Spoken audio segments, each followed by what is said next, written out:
Heel. Heel. Sit. Sit. Sit.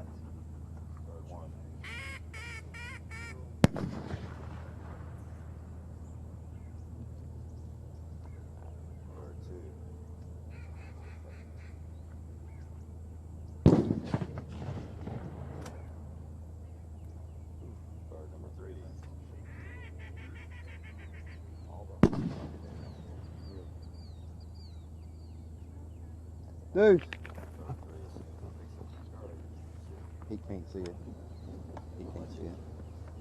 I told him to listen. Because he was... Well, you don't want him to come out too quick. I know. Well, let's just let Bird 2 tell him. He kind of took over yesterday anyway. Different out the wind here. Yeah. Except that kid, he looked at it.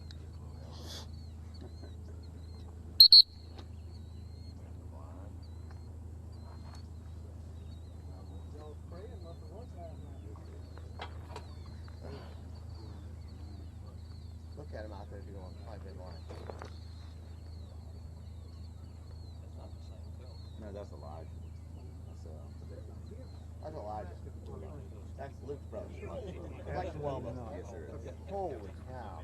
And this is, that's Betsy? Grace. Betsy was here on day one. We haven't seen Betsy. That thing? Blaine keeps track of it. Are y'all gonna? Are you running your last two? Or are you running them, or are y'all gonna split them up?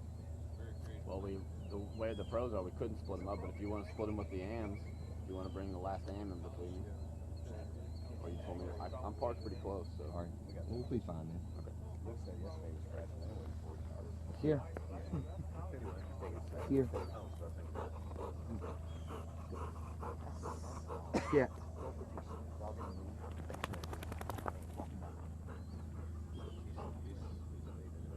Dude.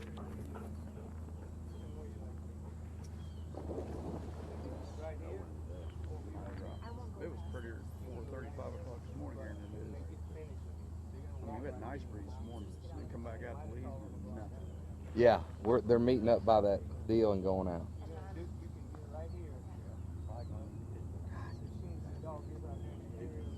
No, it's like gorilla glue on it.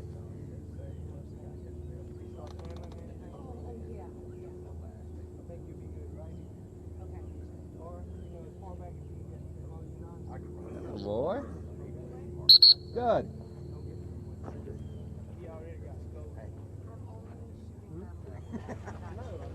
Three what? Did you see the big loop run, double loop? Double loop. You can see the path of the bank. Lines to the right of the stump. He went right at the stump. Huh? Ronnie would have given you one. Ronnie's my boy though. Huh? Ronnie's my boy. He Ronnie took care of it.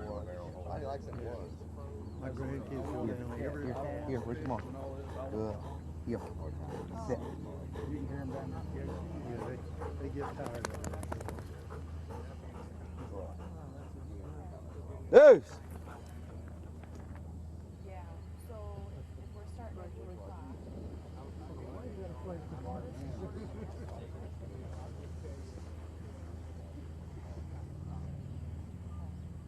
Yeah, I gotta be in. I'm not good with pros. Sounded like it did. Ah, don't go over there.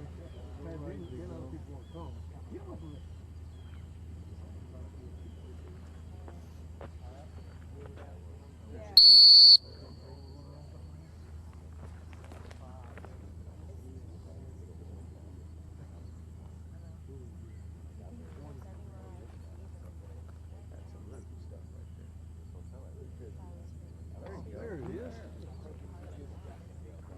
Paying attention? I don't know there's much wind at all though. I think you just turned around and said there it is. Man. There ain't much wind. It was blowing, like I say, this morning it was blowing nice, but Anything until the dog's coming back. As long as there be an issue on the barn. Not on the blind. Maybe a little bit if you got a hammer on that mark. Just coming over here. I run hard the best I can. We'll go that way. about an hour yet.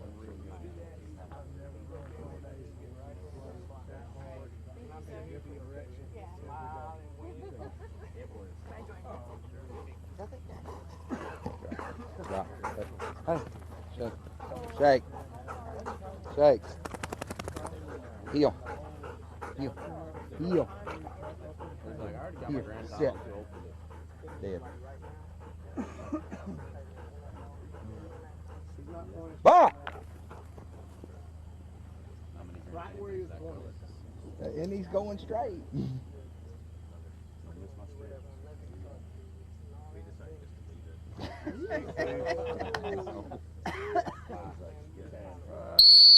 That was a sales job.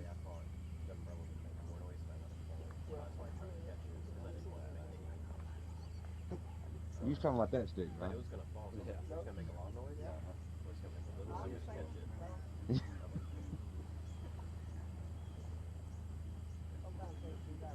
Well, it's not behind that stump. He's a looking though. Over here. I know. Oh, pop. He just catching breath. He's just breathing, yeah. His tail. Yeah, let's see. 2 out of 3 were behind. Can you something. handle there just so if we can see?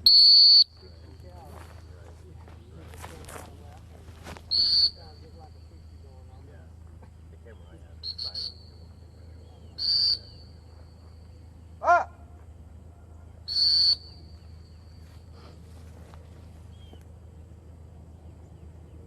He's looking at the big orange ball. Yeah, yeah. He's seeing him.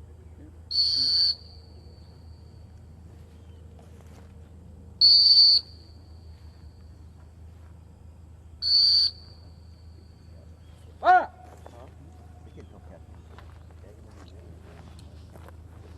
Good, No good. problem seeing. The first one he was just looking over here. Was he? Yeah. But he saw you every time. Thank you, sir. Nice job.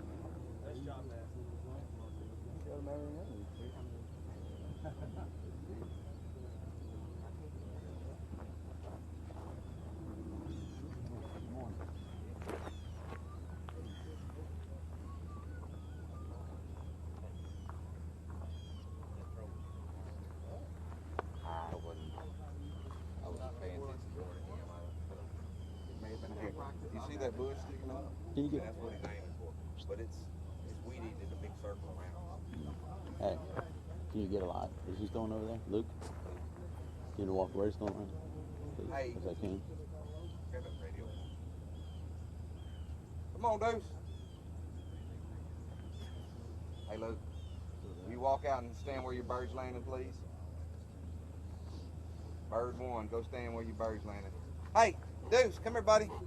Here. Sit. Sit.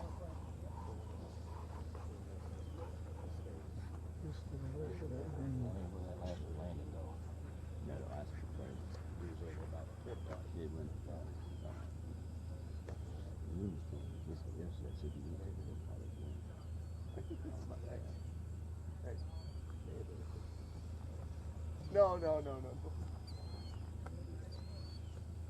Yeah, man, I don't have a Spring River retriever shirt like that. Yeah. Well, My wife's working in Baxter today. oh yeah? Baxter Spring. That's only 15 miles, I think- 10 miles from me. I knew it was close. I It's said, close. A lot of guys run here. It's close. You've got to go to that store today. It's really close. That's where my son-in-law, that's where he grew up at. That's where It's a he's tough one from. to get. It's a tough one to get. The Yeah, line he's gotta takes go to there. this, so he needs to Baxter go around. Springs, yep. Yep. Got one of the best little league parks in America. Oh yeah. Stay away. No, because I don't want people to know he's not judging. It's somebody my bitch. It's what I think. Now you ask my opinion. That's my opinion. Yeah. Otherwise, I think it'd be a great idea. But I don't have to answer questions about why he judging. Somebody saying That well, hey, well, bring him under. Bring him under. I mean, no, let's talk. Mm-hmm. We'll be in it. And never got straightened out. Yeah, so no matter what happens after that, you know.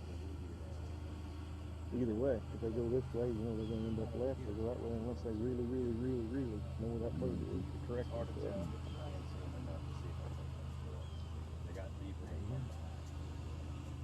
There's nothing to it, right? Nothing to it. 3 marks in a blind. Left, middle, right. Done, Ron? Done. No, it ain't. Done. Left, right, middle. I have a lot of watching to do. That looked good, man. Get my head back right. Y'all have a good day. Thank you. So I told him just go to come relieve you so you can take your custody. It's on the period. Oh. He wasn't really good at all. All right, good morning, everybody. Here we are back, day 4, 3rd series, Super Retriever Series Grand Crown Championship, presented by Eukanuba. J. Paul Jackson here back with you this morning. My partner in crime this week, Mr. Leo Joseph, is about to be joining me here in the booth.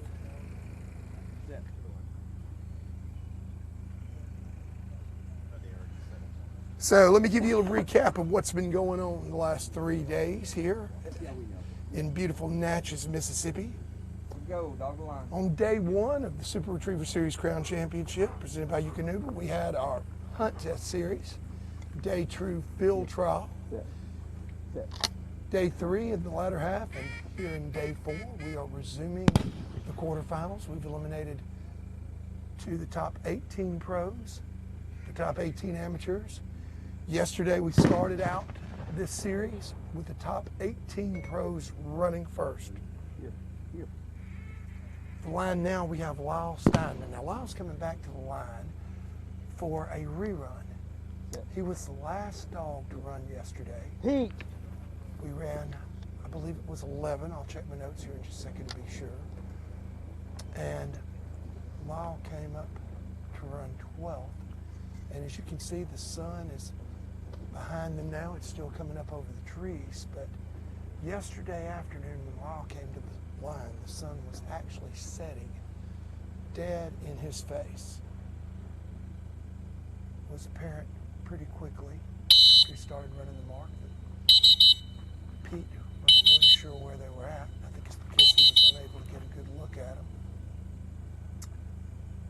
After his run concluded, the judges conferred, and they decided that Pete had been at an unfair disadvantage. On the first bird out, he was definitely looking directly into the sun. And initially, the decision was made to only score Lyle on the left-hand bird. He ran all 3 marks. They decided they were going to let him come back and run this morning. Keep the scores on the middle bird and the right bird, but drop the score on the left-hand bird. However, after going down to the line and taking a look at how really bad the situation was, the judges determined that looking dead into the sun on that first bird definitely affected the others, because even after you made the turn to take a look at birds 2 and 3, you know, it just takes a few minutes for your eyes to adjust. You're in a dark room and somebody flips on the light, you don't immediately come into focus. And just the opposite is also the case. You look into something bright, you turn to look into a darker area, you're not going to immediately be able to focus on that either. So the determination was made that Lyle had been at an unfair disadvantage. I agree with that 100%. We were looking into that glare, and it was really, really tough on us up here on the hill, and even worse, the angle there of the line. So I think the judges made the right call. They brought Lyle back this morning. He is rerunning this. We saw he had a handle on the very first bird out. After he concludes, we'll give you a recap of the test here. Looks like the dog's hunting way, way deep. So unfortunately, even though they've done everything they could to give it the benefit of the doubt, appears that Lyle and Pete are still struggling a little bit here this morning.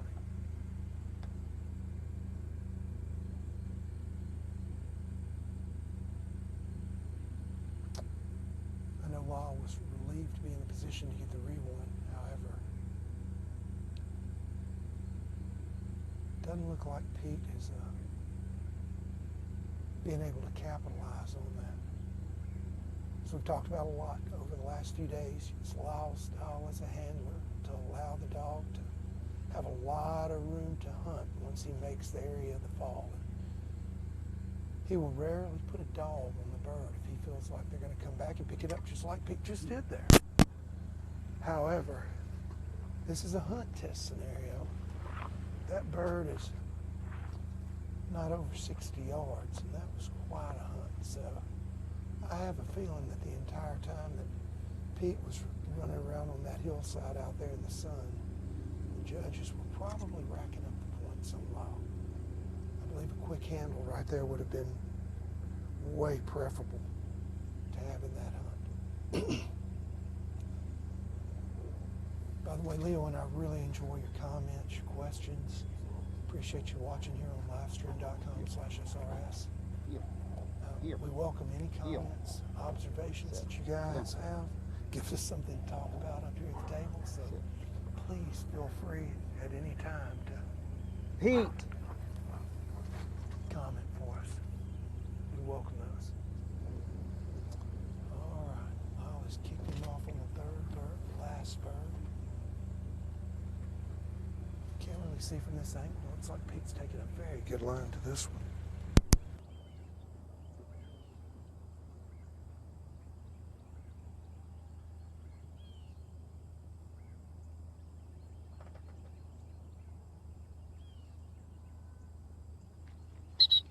Thank you, guys.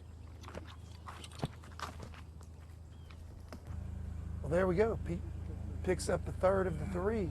Nice and clean. I'm sure Lyle's relieved after handling on the first two. Still got a blind to go. We'll recap the test here in just a moment after Lyle runs.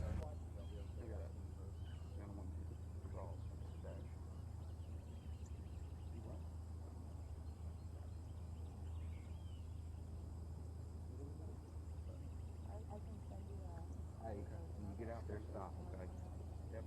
Hey, stop right there. Hey! Hey, run up and get your radio and go back out there. Go get your radio. Go get your radio! All right, guys, been joined by Leo here in the booth. Mr. Leo Joseph back with us as well.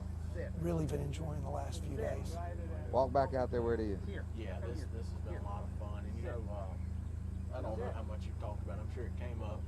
We are seeing a rerun of the marks here.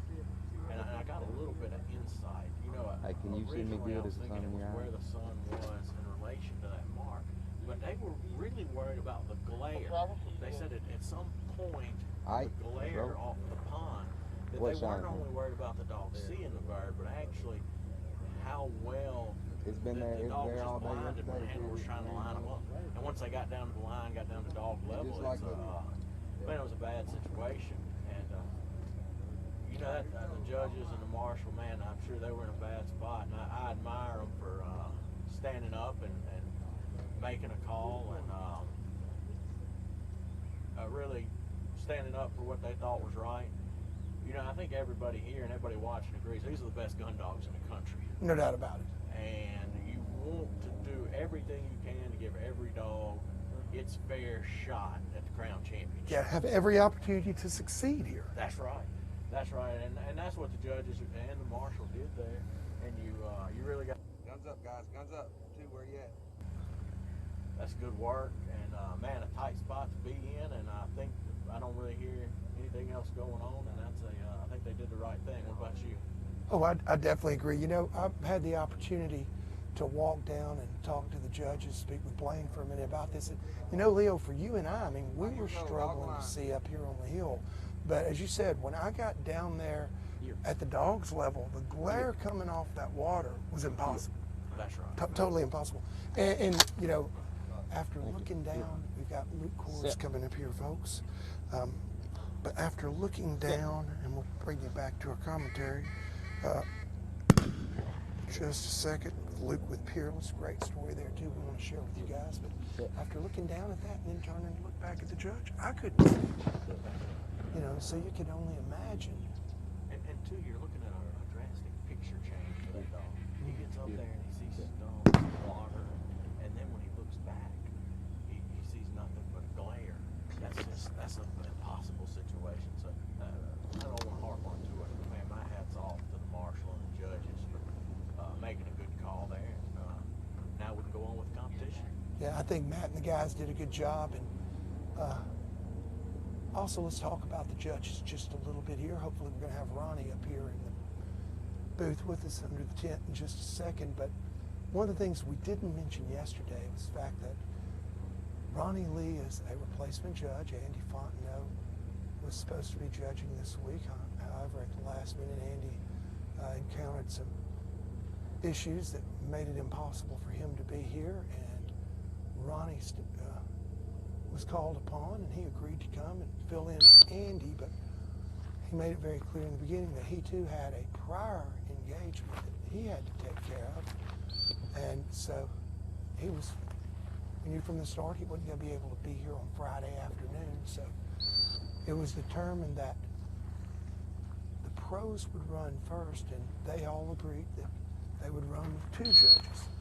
It was pretty much a unanimous decision by everybody. It was the only really fair way, I think, Leo, to handle it. That's right. I mean, and Ronnie's just sitting back, not judging this morning. He's and the other two guys are judging, and that's the only fair way to handle it. Like you said, he's going to judge the amateurs with him. They'll be back to 3 judges, but the pros got 2 judges, and that's another situation where it wouldn't have been fair to do it any other way. And Matt as the marshal and the SRS leaders made a decision, and you see that what they were looking out for was the fairness to the dog. And I think all the handlers were totally in agreement. I haven't heard anyone complain about it whatsoever, so I think that they were all in agreement. But now Ronnie is back. However, because he did not judge the first 11 dogs yesterday, he will not be judging the last 7 dogs that we have here this morning. Again, you've got to keep it consistent. It's got to be a level playing field there. And some people might ask, why are we even talking about this? But some people would ask, why are we even talking about this? But I think there's a lot of stuff that goes on that if you're watching, you don't know what's going on, but there's great lengths gone through to make sure that every dog gets an equal shot at this Crown Championship. Amen. And this is just another example of that. By the way, folks, if you notice a little bit of audio difficulty on Leo's mic, we are aware of that and we're addressing it. So we've got Peerless here. Peerless had a what is it? Fairly rough go bird comparatively to all the other dogs that we've seen, but this dog is just a tremendous story. Peerless obviously is trained as a field trial dog. Beautiful animal, lots of talent. However, Fearless is also a pound puppy. I don't know the entire backstory, but I do know that somehow Peerless wound up at the animal shelter, and they're in the Hutto, Texas area where Rhodey and Kristen Best live, and some point along the way at the shelter they realized that this was a really, really special animal. Someone at the shelter was aware of the Bests and Best retrievers, and they actually called and talked to Kristen and told her the situation. They said, hey, we've got a dog here that's obviously extremely well trained, really, really nice animal. We don't want to euthanize it. We'd like to find it a home. And Kristen said she would do whatever she could to help them avoid that. And she talked to Rhodey about it. They made the decision that they needed to go get the dog. I believe the people at the shelter told her, hey, you may want to take a look at this animal, as a matter of fact. And first, I don't think Kristen told Rhodey about it, but when she did, he was pretty adamant that, and we'll have Rhodey when he gets here in a little bit, give us the full version of the story. So they actually went to the pound and saved Peerless, brought Peerless back, found out that this dog could do some amazing stuff. And here you've got a dog that was in the animal shelter, basically the dog pound that they adopted, and now it is a quarterfinalist in the pro division here at the Super Retriever Series Crown Championship presented by Eukanuba. I tell you, I'm really looking forward to talking to Rhodey and learning more about this. Yeah, from what I understand, Rhodey had to eat a little crow on this one. 'Cause I think he was pretty adamant that, come on, honey. You know what I mean? How many times I know as you as a professional get the call that, hey, we got this dog. Man, it's going to make a good dog. And I'm sure Rhodey thought it was another one of those calls. But on this one, Kristen definitely gets bragging rights that she was right. We've got Peerless going for the third bird. It hasn't been very clean on the first two birds at all, but then oh, no. Good decision. Correction. Wow, we hadn't seen anybody correct like that on that bird. Once their feet have gotten dry, they're heading for the house. That's right. And the Peerless made a good decision right there.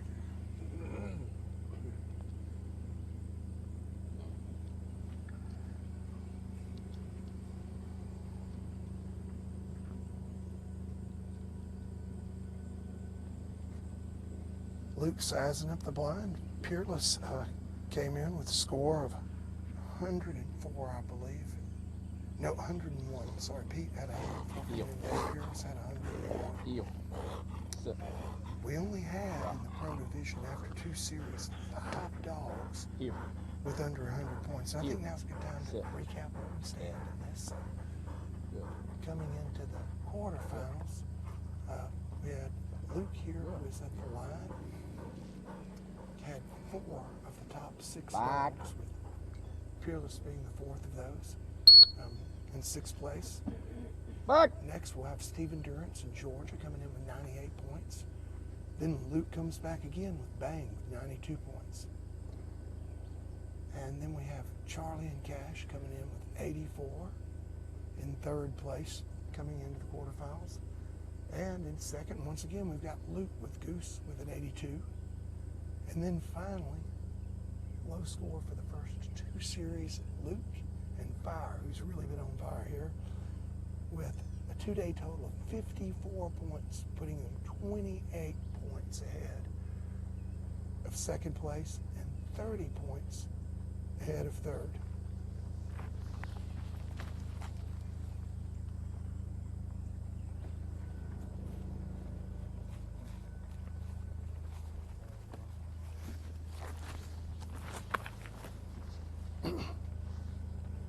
Tell you what, Peerless didn't have very pretty marks, but had a really, really good ball so far. A little left, got a little work to do. Boom. Oh.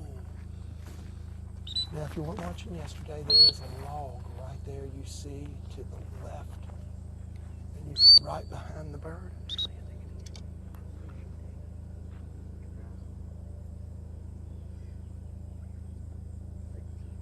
Bam, he's got it. Yeah, but not on the left bird. You know, in these last 5 dogs that we've got coming up, they're all under 100 points. But then when you go from 6th or 7th through 18, the next 12 are only separated by 32 points. Huh? Okay.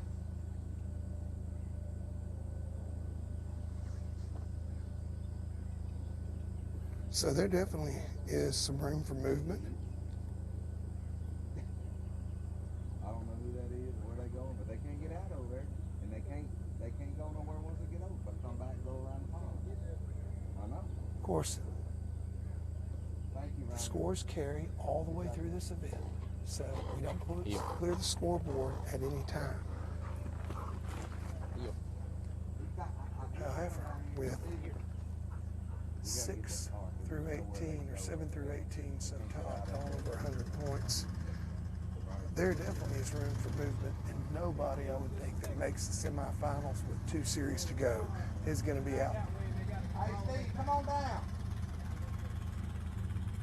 Please. We've got a car driving into our test. So, folks, we're going to take a quick break. We'll be back with you here in just a second. Ronnie just told me to wait up here. Come on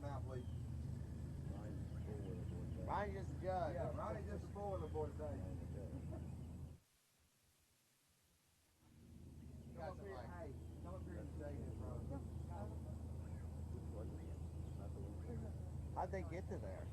Oh, this ought to be good. All right, so there we go. That was Luke and Peerless. Next in line, we're going to have Stephen Durrance in Georgia. Georgia's a Come on, Ronnie. four-time Grand Hunting Retriever champion. Has 3 Master National plates. Qualified all age.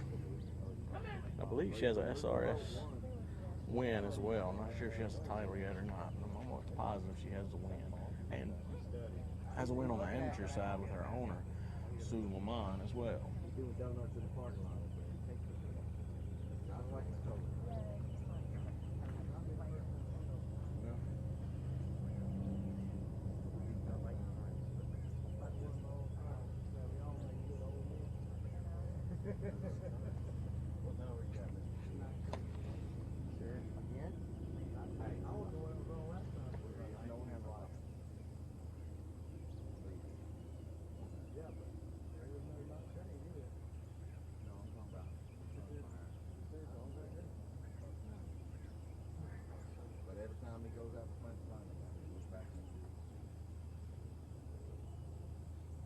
Alright. Did Ronnie go this way? Yeah, guns up. Alright, guns up, guys, guns up. Do I have full automatic on 5 feet? Yep, there you go. Don't get in the water.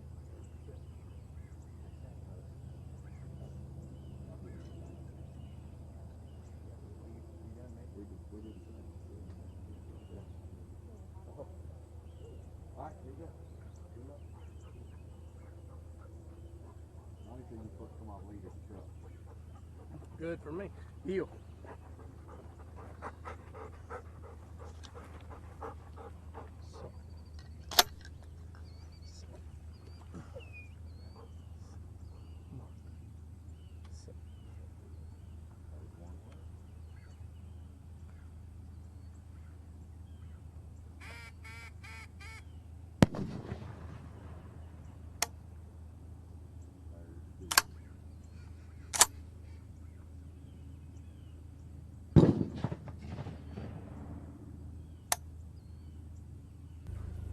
All right, folks, we're back into action again. We got Stephen Durrance at the line.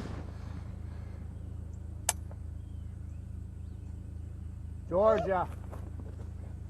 Stephen, of course, is running Georgia right now. One of the 3 big black dude puppies.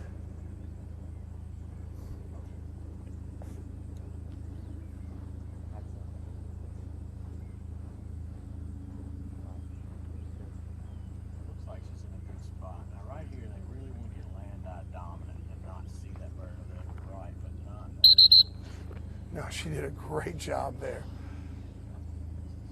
I tell you, that may be one of the 2 best go-birds that we have seen here in this series. Yeah, I'd say so.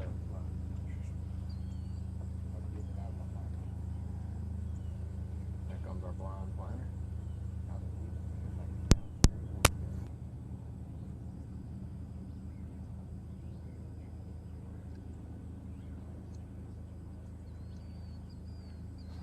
He just wants them to be like him.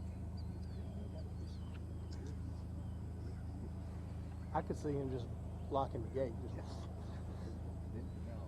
Actually, Georgia's owner's here with us in the gallery. Traveled to watch Stephen Durrance run Georgia this weekend. Decided not to run her in the amateur division. She was qualified as well. That's one of the dogs that was qualified that didn't get run. It actually is getting run just by the pro in the other division. I think that speaks to Georgia's diversity. Being able to go Georgia with Stephen and Miss Sue and still perform at a really high level.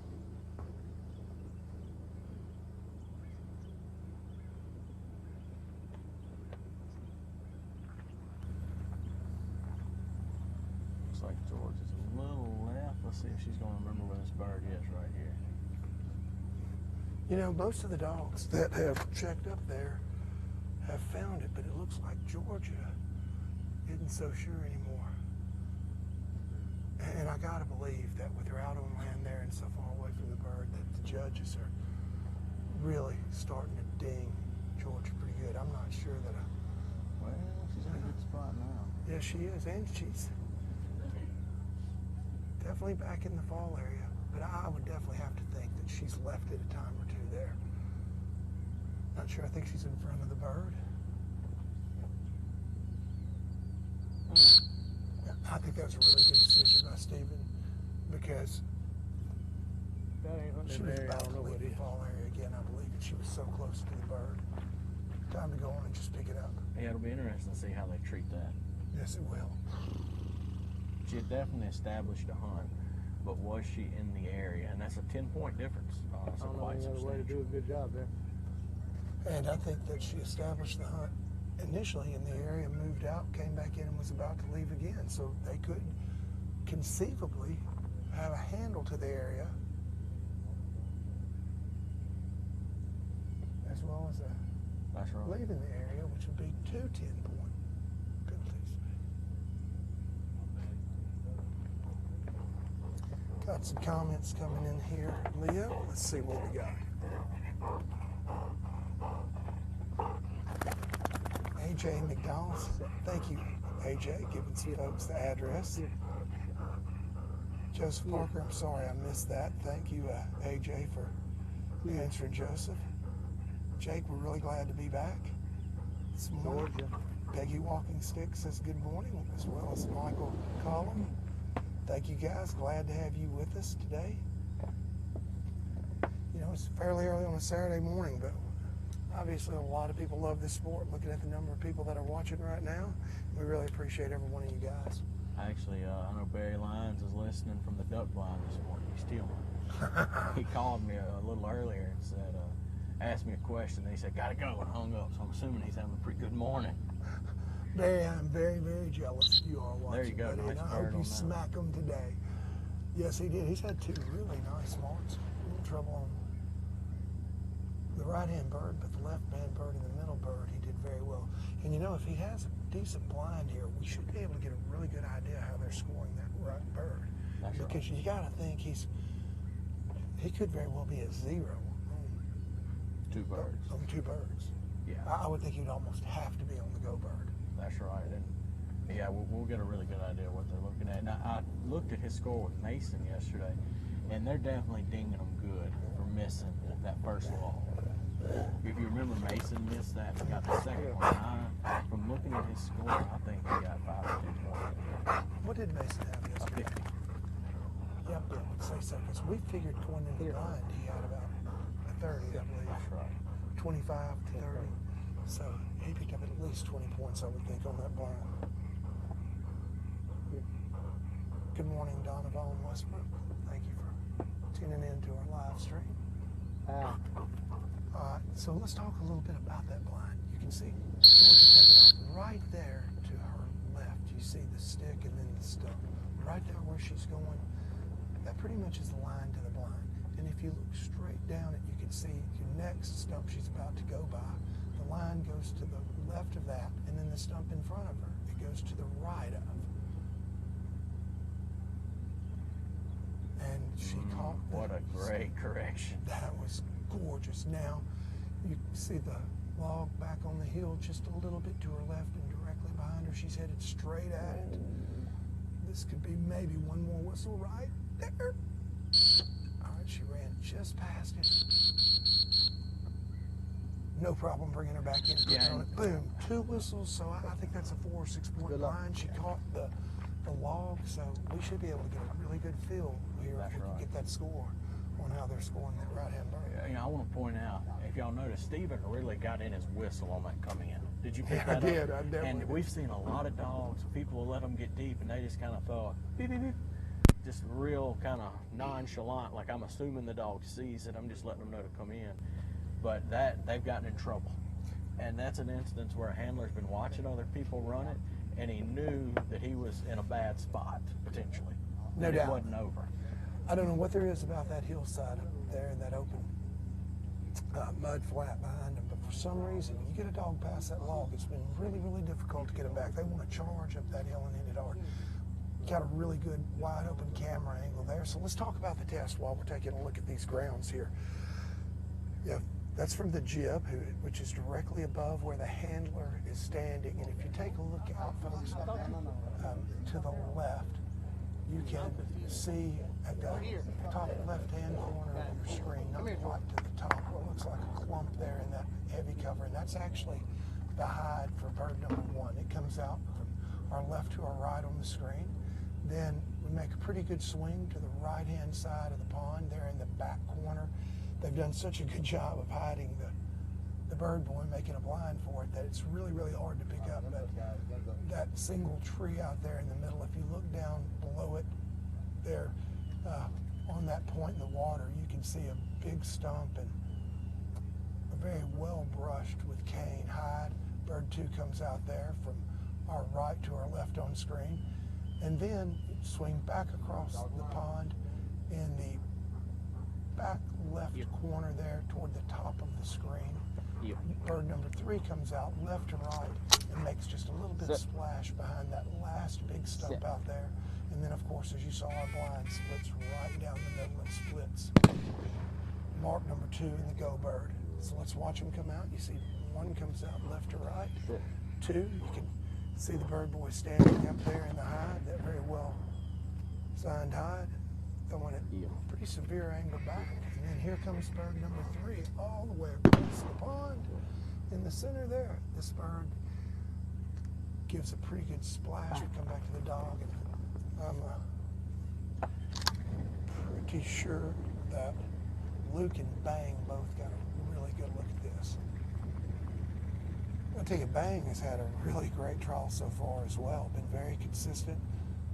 Had a day 1 score, I believe, in the 20s. Struggled a little bit on series 2. Doesn't struggle at all on this bird, though. No, that was Bang. That was Bang, you got that right. Struggled a little bit in series 2, but still had a really, really respectable score, I believe, in the upper 60s. And considering that out of the 53 dogs that saw Series 2, and on the fact that only 5 of them posted scores below 50, anything below 75 was a really good score. Oh, yeah. So, and you got to think, he's, Luke's primarily a hunt tester. He's not really a white coat guy. Rode best, as we saw from the statistics yesterday. Their program produces some of the best national master hunters. It produces some of the best master hunters. Has one of the highest success rate at the Master Nationals. And Luke is feeling right at home, standing at that line, running this master test. Sit. Now Luke is choosing to go for the right-hand bird second, which is what we've seen most of our guys do. A few have gone for the left-hand bird second. Bang. Bang's taking another really nice line, just a little bit to the left. And I'll tell you what we've seen through yesterday and continuing on this morning. The true line to that bird is a little bit to Bang's right. And it seems that he's correcting. However, that little spit of land, that point that he ran past a while ago, it's really pushing the dogs, if I'm going to be honest, to stay wet offline. And then here's yet another one that, after going past the bird and hitting the land, I think Bang would have also been kind of headed toward the house. They made a decision to have a quick handle. Now let's talk about the difference in his handle right there in Stevens, and tell me what you think. How would you score that? And now, ladies and gentlemen, this isn't how the judges are going to score, because we don't know what they've set up as the area of the fall. But just looking at it from a handler's perspective is all we're talking about, and just trying to talk about the scoring system. So what do you think the difference is there? You know, huge difference right there. First of all, let's analyze Stevens' dog first. Dog goes to the area of the fall. Probably maybe in the area of the fall starts to establish a hunt. Then leaves the area of the fall, puts on a fairly big hunt. So you're looking probably at 10 points plus a little bit for hunting it up there. Then returns to the area of the fall. again initiates a hunt, starts to leave again. Sit. Stephen blows the whistle, brings the dog back in, possibly a handle to the area. So, you know, you could conceivably have Sit. 2 10-point penalties there and several 2-pointers for disturbing cover and covering so much ground. Luke and Bang, on the other hand, come up. Bang blows past the area of the fall, clearly does not establish a hunt whatsoever. Luke stops him, brings him into the area, 10 points, 2 points for the whistle. Bang picks up the bird quick and clean. So, And I think the point I'm trying to make, a lot depends on what you consider the area of the fall. Because Stephen, they might have gave him 8 points for hunting, 2 points for whistling, he gets out of there with 10, or they may have him with 25. You just don't know. they may have him with 30. They may Right. have him That's with right. 2 times for 10 for leaving and coming back, and then 10 more for leaving and being brought back on the whistle again. I'll say this too. His Georgia showed that she did mark the bird. No doubt. She knew Boy, the Bang. bird was in that area, whereas Peerless didn't. So I don't know. I think a judge is going to have a hard. Bang didn't. You're going to have a hard time giving Bang a better score. But hey, they may feel like she didn't mark the bird. She was just wandering. You just don't know, and that's what's so key about these guys. You know, your Luke Coors, your Lyle Steins, your Steven Hearns, your Clark Kennington. They're sitting up here trying to analyze every score and pinpoint that area. of the Dad. ball. Yeah, and to recap that, so Here. yeah, we've talked a lot over the last Here. 3.5 days, coming here in day 4, about the fact that you got to figure out the judges and what they were Dad. looking for. And, you know, I don't know what the score was going to be there on Georgia. You know, we're just giving you potential scenarios. You could very Back. easily justify a score there on Georgia as low as 10 and as high as possibly 30 on that one mark. And we really haven't been able yet to get a look at a test where we could say, okay, that's really the only place that this dog picked up points on that right-hand bird, and break it down for you. So when we get this score, it's going to tell us a whole heck of a lot.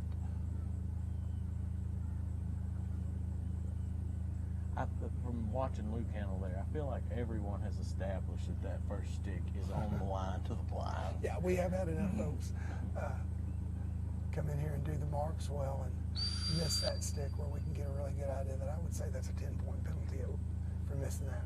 We know it can't be any more than that, because if it's more than 10 points, the judges have to notify the handlers in the handlers meeting, and that wasn't the case. Came out of the water looking really good, but then veered left.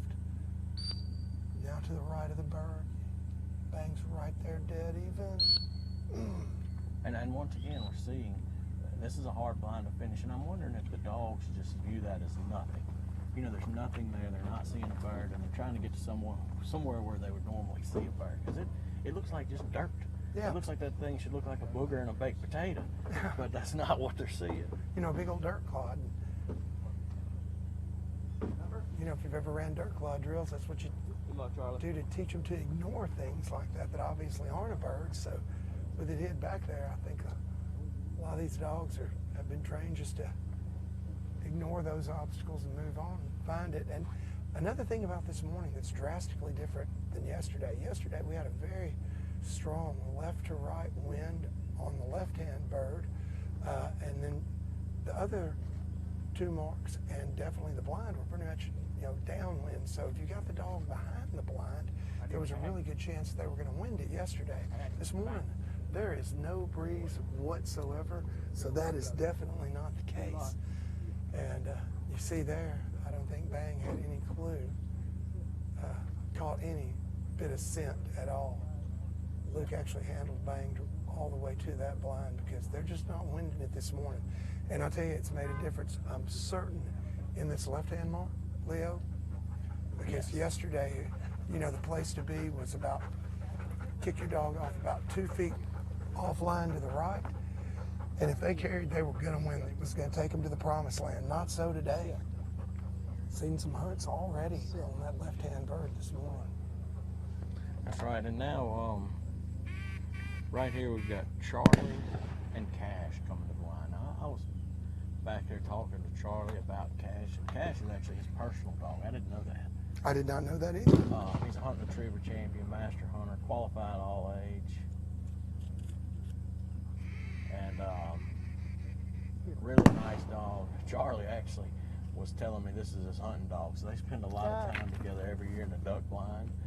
And I don't think he was intimidated a bit by the test. I think he's comfortable and confident. He said he definitely has the potential to do it and the ability to do it, and now all he's got to do is go up there and see if he'll actually do it for him today. Well, they ought to be right at home here in this series, because this definitely is a hunting type scenario. Just missed that bird. And now here we're getting back into that same thing. You know, where do you define the area? Man. And this is a go bird, so it does have a smaller area. Bam, he got it. And you know, I can't see him hitting that dog very hard. This is a fast dog. You know, he covered a little bit of ground there, but it didn't take him long to pick up that bird. It was basically a big loop. It definitely in the 0, but I don't see it worse than maybe 4. Ooh, man, 6. I gotta. You disagree? I disagree. I think that there you get more into in and out of the area on a go bird like that than you would on that memory bird we were talking about earlier. But hey, that's why we got to sit here and watch it. Amen.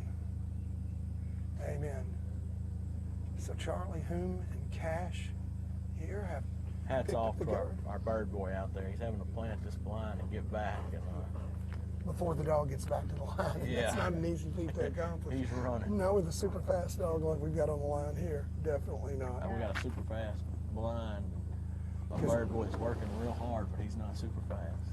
Charlie can cover some ground quick. You see him hit the water hard there, and he's scooting on. He's making a wake like he has a trolling motor pushing him, I'll tell you. Man, really nice, classy dog right here. It is. Now, Cash is dead on line to that bird, but charging hard up that hill. Let's see what he does. Ooh, definitely didn't break down established hunt. It's got to be a handle to the area, I would think.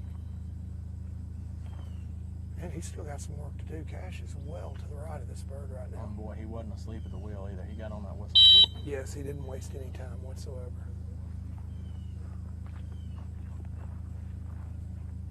I'll tell you, yesterday I felt like we had our tent in a great location, but this morning I'm looking at shade thrown from the trees to the left that are behind us, to the right that are behind us, and we're dead into the sun. I tell you, Jay Paul, I think you picked this spot and you was trying to sweat a few pounds off it. And this morning, definitely. You're lucky that we've got Dave Hemmingson, who's just come up here at the table and joined us from Ox Coolers by Water's Edge and Ox Tumblers. Been keeping our drinks cold both in the cooler and in the tumbler for the last 3 days. Dave's giving you a little bit of shade there. That's what I wish your buddy. Not only did he come through as a big sponsor, but he's also saving us a pile of money on ice. Definitely. I tell you, the local stores are not going to be happy with you. Okay, I filled my cooler up with ice Tuesday afternoon, and this is Saturday morning, and I'm going to have to stop finally and get some ice when I go back into town in a little bit. But my cooler has been open and closed and open and closed, and had so many, room temperature or even, which out here can be 95 degrees, balls of water thrown into it. I'm truly amazed at how long the ice has lasted in that Ox Cooler by Water's Edge. And the features on that cooler are unbelievable too. Good. Here. Good. Gosh. At some point I'll take you over today and we'll actually take a look at the features on both the coolers and the tumblers with Dave. And Ox Coolers by Water's Edge, Ox Tumblers, our latest national sponsor. All right? Dang. I agreed to let Shannon ship those to my house. I wish I hadn't, because now I'm going to have to go buy one. That ended up being an expensive favor because, man, those things are great. My wife was even commenting on it. So I've been using Dave's coolers for a while now, and I believe I own 5 Ox Coolers. I absolutely love them. I've got them in all sizes, 20, 45 quart, 75, great 110 with wheels. And here in the next few weeks, I believe we're also about to have a 45 quart coming out that has wheels that is going to really be awesome. Is that right, Dave? That's right. Can't wait. Looks like a suitcase on it. It does. I've got a sneak peek at that cooler. And It looks like a small traveling trunk or a suitcase that you'd see at the airport. Can't wait for them to actually be in stock where I've got one available. All right, so Charlie Hume and Cash, they had a little bit of a hunt, a little disagreement between Leo and I. I don't think it was that bad on the go bird. I interpreted it more as hit the area of the fall, put the nose down, made a loop, and picked it up. But as Leo pointed out, it could have been also in and out. Definitely, though, on the second and third birds, Cash was going to just blow right through that fall area. So on both these birds, we have a handle to the area. So Charlie's racked up some points. I'll tell you what impressed me about the ox coolers too. Man, two of them came in a really big box together. And I hear a lot of people complain about how heavy their coolers are. My wife moved a box with two of those coolers in it 35 yards to our shop. Wow. Yeah. So And I've seen your little wife. She ain't like me and you. I mean, she's a petite little thing, and yeah, very pretty young lady. But I mean, not sure how you got her still, but yeah. We said she's pretty. We didn't say she's got good eyesight. But man, when I picked that cooler up, not only does it insulate great, but you can actually pick it up. Yeah. Which I have toted some coolers around that you look at it and say, man, it keeps ice, but man, I don't want to carry that thing. Amen. My ortho doctor told me not to pick that thing up again. You know, the 20 quart, I really love because it's got probably one of the best handle designs that I've ever seen on one of these coolers, but also Dave and his product development staff integrated a hookup for an oxygenator to the drain plug. So if you're a fisherman, you can actually take your Fabar oxygenator and hook it up directly to the drain plug on this cooler and run your stone through it instead of having to drop it down through the lid like on most of the other. No, it's a sharp design. Dude, that's awesome. And you know, I both bass and crappie fish, and a lot of times bass fish with live shad, crappie fish all the time with minnows. And you can pack that sucker full, turn the oxygen on, and keeps the water the right temperature, and it'll keep your bait live for literally days. That's pretty neat. It is really neat. You know, all of them have a built-in stainless steel bottle opener, which is awfully handy too. I don't know how these guys come up with all these things to do. You know what I mean? Like, I would never think of that. But man, that is handy. Now Dave's a lot smarter man than I am, that's for sure. All right, so are you ready for some Luke scores? is going to be running back to back here. Right now we got Luke and Goose coming up. Yeah, I definitely want some scores. All right. Let's put on our glasses and take a look. Can you get here. the running order up that had the original numbers so we can make sure we got the right I dog? do not, but they do have them listed in order there, for sure. I'm assuming that 18 is going to be Stephen in Georgia. What dog number was Georgia? Here, let's take a look.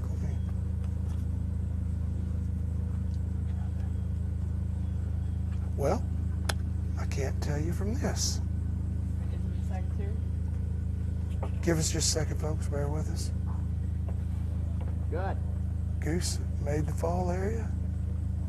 Nice pick up there. Go bird. Come on, long leg. Peerless is 12. Peerless is 12. Yep. So then let's see. Dog number 12 with a 65. Who came after? Where'd your list go? All right. So Dog number 11 would have been Pete and Lyle with a 53. Then who followed Peerless? Stephen in Georgia with an 18. Come on, guys, let's go. And then All right, hurry. 24 Yes. would have been Bang and Luke with a 40. all right, so we see that right-hand bird was probably a 10-point bird. That's right. Yep, because Georgia absolutely annihilated the other two marks, and I believe had 3 or 4 whistles. Come on, bud. No, had 2 whistles. Two whistles on Two the whistles blind. on the blind, so that was probably boy. 2 points for hunting, 2 points for the whistle, and 10 points for having to bring Georgia back into the area of the fall. You know, we said it could be anywhere. That bird could be scored as harshly as 30 points or, you know, conceivably 10 or 12 points. It looks like it probably was about 12 or 14.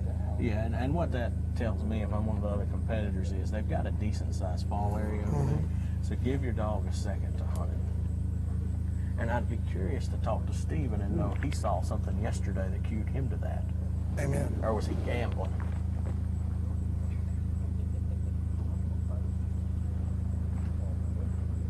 All right, so Luke and Goose going for the left bird, I believe, second here. I don't think he's picked up the right. Goose coming out in a spot that yesterday would have been tremendous. Today, not so much. And again, we do see Goose, though, quickly establish a hunt. He knows where the fall area is. He's just got to get there. Yesterday's wind in that location would have given him the bird already. He'd have been on it. Today, no wind, totally different story. As he starts to leave the area, Luke's going to have to handle him back to it. Now, today, with the pros and with the amateurs, we came in with 18 of each. We will cut the field to 12. So after this series, we will lose 6 pro dogs and 6 amateurs. Going in the semifinal, we'll have a total of 24 dogs, 12 pro, 12 amateur. And in the semifinals, we will cut the pros and the ams in half again. And tomorrow in the finals, we will have 12 dogs, 6 pros, 6 amateurs vying for the coveted Super Retriever Series Crown Championship. Boy, he had a hard time coming up with that right there at the end. He definitely did. And I'm wondering if... Got some comments here. I think the sun position's making that bird a little harder to handle on today. Yeah, obviously. Goose was having trouble picking him out looking back. You see that Luke's wearing black. It's a hunt test. Can't have white on. Rob Summers, appreciate your comments. Rob says he was there the day that Peerless showed up at Best Retrievers. Kristen let her out of the car and Rhodey said to Luke, see if this dog has been trained. Luke took Peerless out. They threw a triple and Peerless nailed it. Thanks for sharing, Rob.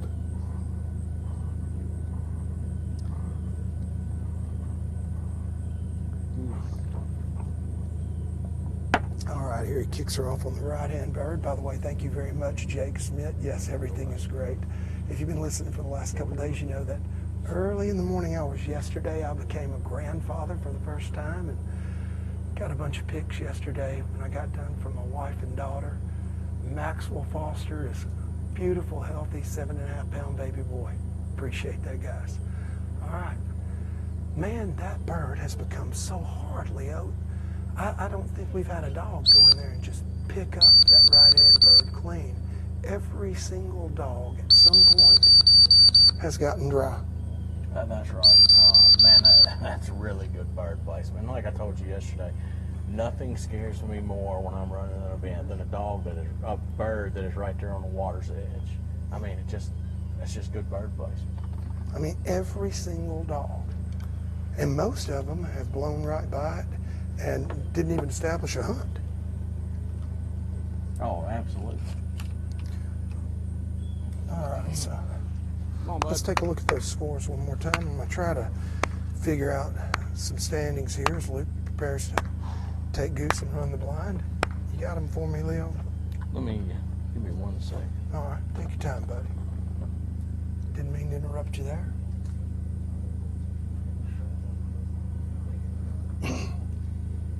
This morning we're being a lot quieter than yesterday afternoon. That strong left to right wind yesterday. We're far enough back from the line. We could pretty much talk in our normal voices. Didn't have to worry about disturbing anybody. Not the case today. With the lack of wind from up here on the hillside, it sounds really carrying down to that line. So trying really hard to make sure that we don't become a part or a factor in this test. You know, when they were setting up, I stopped at the house probably 300 yards across the way, and I could actually hear their conversations going on. Yep, sure could. 300 yards. Amazing how sound can travel or not travel sometimes when you're blowing a whistle. Amen. So we established that.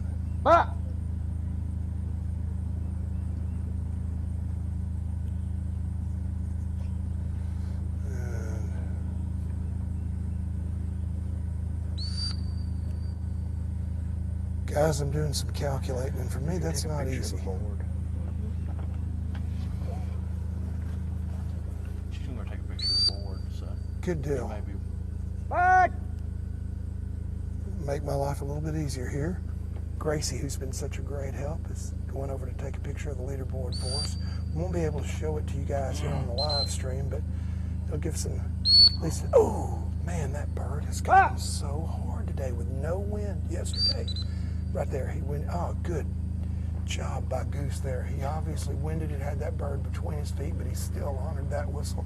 And that was a really good thing for Luke Coors there, because that's an additional 5 points that might have been a difference maker later on down the road. Of course, with the scores carrying all the way through the finals, these guys are doing everything they can to conserve, or at least they're trying to. All right, so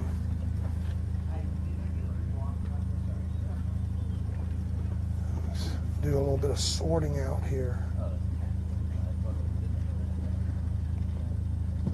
So far, after 3 series, we have so Here far comes one of our judges, the high score. Mr. Blaine Tarnecki. Mr. Blaine Tarnecki coming up. Let's try to get him on. All right, All right. Here we go. No, come on. You're in here, buddy. Here you go. Take that mic. So we've got Blaine Tarnecki has walked up here to the commentary tent. What are you thinking so far? It looks to me like this is a way different test than what we were seeing yesterday afternoon with no wind and the difference in sunlight. Yeah, the wind's a big difference. The left bird, the wind was giving it away pretty good yesterday if you were right of it. It's not today. There's not even hardly a puff on that mark now, but they're doing better. The middle bird today is landing. You can just see it. You can see it in the water. So if the dog goes the right stump path, he's having a much better chance of picking it up good. Yeah, but you guys, now tell me if I'm wrong. It looks like up here that you guys set that middle mark up to where it's falling, where there is a great big old stump in root wad, dead in line. It is. It's right behind it. So has anybody got a true zero on that? I mean, if they've got to go around the stump, but if they come straight back in, are you giving any zeros? I think Georgia got one. Yeah. And I would We've got agree two with stumps. that. And we watched thought the Georgia line. got one, as a matter of fact. That's who did. We've got a line between 2 stumps, and if they're right of one stump, it's probably going to be a 2. If they're right of both of them, it's going to be a 4. If they're left of them, like Georgia did, they're good. So there's a good line to it. Yeah, and the blind's good. It's a good blind. The right mark, it hasn't changed. If they go left of it, they don't find it. That last dog went left of it and got in there and was right in there and still had to put them on it. But yeah, it looks like when they hit that spot, they're wanting to go up over the left, hitting into the next leg. Yeah, what do you think's sucking them up there? I mean, obviously, you guys must have had something in mind when you set that up. Well, we had in mind that dogs need to learn that sometimes the birds are in the water. They're not always driving out 20, 30 yards to get a bird. Drop one in the water every now and then. But it looks like getting dry is not the kiss of death. I mean, we saw Georgia come off with a pretty good score. A couple of them got in there, hunting around, and we're giving them a good area since they're so tight. So it's been fun. It's been fun to watch the difference this morning. So. Well, been great to have you up here with us, Blaine. That's Blaine Tarnecki stepped up here, giving us some insight into this 3rd series, quarterfinals here. And I thought that was interesting what he said with the birds, in there fairly tight and all the distractions. They're giving them a pretty decent area. That's right. Yeah. And they've been very, very consistent here over the last 3, coming into the 4th day. Let's say 3.5, maybe 3 1/8 days. These guys have been very, very consistent all the way through. One of the things that we haven't really heard any this week has been controversy over the way the judges were scoring it. I mean, these guys, they've been pretty spot on, and we got into a routine here in the first 2 series after we got to see some scores where it was pretty easy to predict, if you know the game and you know the rules, what that dog was going to come away with when it left the line. And my hats are off to Blaine Tarnecki, Scott Liebenguth, and Ronnie Lee for being so consistent through the first 2 and almost 2.5 series here. And I think that word that you used right there, consistent, that's a perfect way to describe everything they've done, whether it's how they set up the test. They're taking plenty of time between dogs to make sure the bird boys are ready. They, anytime there's been an issue, whether it be the sun or you know, just even a questionable throw, they're shutting things down. Very consistent, very fair. You can tell they really take this job seriously. They've got a lot of respect for the dogs, a lot of respect for the handlers. Man, they've done a great job. And, you know, even if it took a little longer, look, it's hot. It's and you very know hot. that at the end of the day, Hey, I'm sweating like crazy right now. I'm sure you can right. probably see it on camera there. Those guys are enjoying going and getting some dinner and getting back to the room. And, you know, they could have been out of here an hour and a half earlier every day if they wanted to rush everybody. Hey, let's go. But that's not it. Hey, get your dog aired, get to the line. Great job. Hats off. They have definitely been one of the most unselfish judging crews that I've seen. Doing a little housekeeping here, so we're going to take just a second to send you guys to commercial break, and we'll be right back.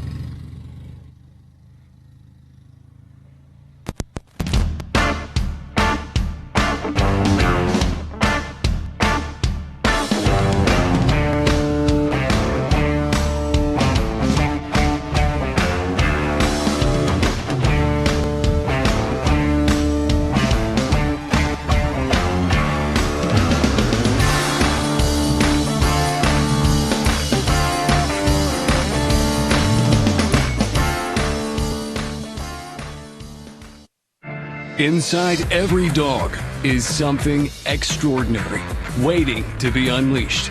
For the people who recognize their potential, who coach raw ability into dogs who inspire awe. For people whose greatest achievement is the bond they've built and the stories they share. We're with you, fueling the extraordinary things your dog can do.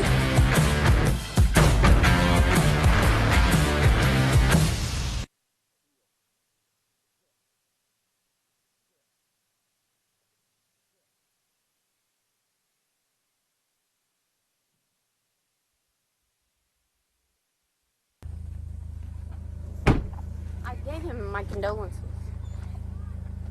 All right, guys, welcome back here to action. Had to take a little break to do some housekeeping there, but back at it again. And once again, we've got Luke coming back to the line. This will be the last pro dog that we have run here in the quarterfinals. Now, Number 18 of 18. What do you think Luke's mindset is here with this test? Coming in with the lead he's got. You know, if I were sitting in Luke's shoes with that commanding 28-point lead, no way I'm taking any chances here. That's right. You got some points to give up. I'd rather give up some points and know at the end of the day I'm coming into this boom, and man, what a nice job there. I mean, that could have been a 0 right there. Went Yeah, within a I couple think it's feet. going to be a 0, but yeah, probably a 2. Yeah, 0-2. So if I'm Luke coming in here, I'm not gonna take a chance on really racking up the points. I'm gonna keep in control. I mean, think about it. Luke could handle, with 28 points spare, Luke could handle on both of these remaining birds and have a 2-whistle blind, and he would still be well in the lead. That's right. And, you know, if you're Luke right here, like you said, the biggest thing, you still want to give the dog the chance to succeed on its own, but you definitely don't want to let it get in trouble. Can you pull that leaderboard back up to in a minute, Gracie, and we're going to take a look at it? Yeah, definitely. Don't want to get in trouble here now. Oh, man, this is the... Oh, come back. No. Fire is on fire. Right there. I'd stop it right there. Exactly. Let's don't take a chance. And I'll tell you, I would give Fire the area because Fire definitely was establishing a hunt. I'm not sure Luke knows where this bird is. I think nerves might be getting Luke a little Well, bit. she was right on it. Yeah. I mean, where do you cast the dog to when it's sitting 3 foot from the bird? I mean, it's hard to cast one in that tight quarter. All right, to me, that is a handle in the area. I mean, that dog was a few feet away from that bird, and Luke very, very smartly didn't let the dog leave the area. Yeah, you know, that I think it's going to be a judgment call. I know a lot of times you hear them say, I want to see him make a loop, you know, at the Grand, and they'll say one loop's not enough. Obviously, that's not where we are, but it'd be interesting to see what they do there. Hopefully Luke finishes this pretty clean so we get a little more insight. But I would be very tempted to give that dog the area as well. Well, you know, we saw that was clearly, in my mind, much better right-hand bird than Georgia had. That's right. So, and we know that Georgia didn't get beat up on it, so I don't think that Fire's going to either. Boy, that was another nice bird. Just killed it. And that is the first dog we've seen out of 18 that has went to the left of that bird, recovered, and picked it up clean without so much as even a large hunt. That's right. Now, look what Luke did right there. He cleaned up the line before the dog came back. Did you see that? Yes. Wanting to make sure there's nothing up there. No distractions. To distract that dog. I'll tell you what. Class act. We're sitting dead in the sun, and it's hot. And look, I've got chill bumps after watching this. I love this dog. He has just been a fantastic, consistent competitor. Now, if he doesn't blow this blind through 3 series, I think Luke is going to still have a very commanding lead coming out of here this morning. And when it's well deserved, because this dog and Luke have done a great job. They would really, really have to blow up on this blind to lose any ground at all. Yeah. Not lose the lead, to lose ground. And they have the possibility, particularly if Luke can catch this. I can't see. Yeah, he got it. Yes, sir. They not only have the chance of maintaining a large lead, I think that on the route that Fire's on, it's really possible that they're going to extend it here, guys. Decision time coming, left or right. Doc chose left. Luke's going to stop in quick. Make sure. And I think what you just said is exactly right. Decision time. Notice that Luke didn't get in a hurry. He let the dog make the decision which way to go before he blew the whistle. All right, so Luke is doing exactly what I thought he should. Oh, you saw, he is keeping this dog really, really tight. He was going to probably lose Fire behind that stump if he hadn't stopped him where he did. And so, rather than taking a chance, bingo, he's got it. Did you see that, though? With his last dog, it was left as well, and he stopped it before the log and cast back. Here, he let that dog get behind it left and then bought it in and right. The last time he had a little hacky ending. This time he took what he learned last time, came back, changed his approach a little bit, much better ending. No doubt about it. Great handling. He learned something from it there. And also, I think he realized after watching the last couple of dogs, Goose included, that a little bit of a breeze has started to pick up, and we've seen dogs winded from behind it again this morning, the last couple, just like we were seeing all day yesterday. So, man, if you ask me, Luke made some really, really good decisions there. I'm not sure where he's going to come in here, but if I had to score it, what do you think? Give me yours first. Ooh. All right. On the go bird, I'm going to give him a 4. Because I think there's a couple of things they're looking at in there, but 2 or 4, either way. But so far this week, I've been low more than I've been high. I would agree with that. On the left-hand bird, I'm going to give him a 0. Yeah. On the right-hand bird, man, here's where there's room for.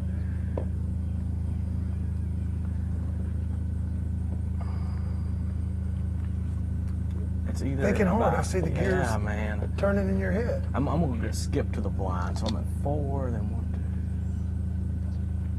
2. Probably about a 10 to 14 point blind, 18. I'm going to have him in the mid to high 20s. What about yourself? Same here. I was thinking definitely under 30. I'm thinking of 24, 26. All right, we're leading off Leo here with the first of our 18 amateurs that'll be coming to the line here for this. Oh, got a good look there. Talk about ready to rock and roll. Yeah, this is a young dog, a lot of motor. And man, let me tell you. Got another great look too. A passionate handler, passionate about this game. Some of these guys come and watch a few dogs and then leave. This guy has watched every dog intensely. I am very surprised by that. I thought that dog was about to turn and head right to the area. He's thinking as high as the scores I came in here with, if I'm going to have any chance, I need to not take chances. I don't know. I don't know. That one really, really surprised me there.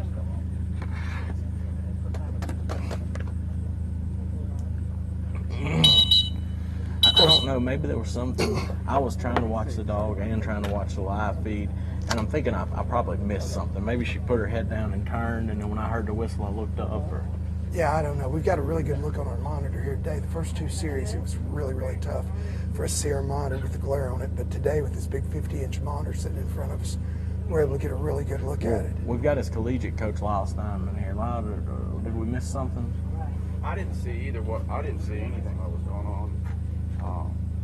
I don't know what he must have thought she was going for the right-hand bird, but you know, when you're 2.5 and he hunts her, she's in hog heaven right now looking at all this stuff. I got you. So he was throttling back.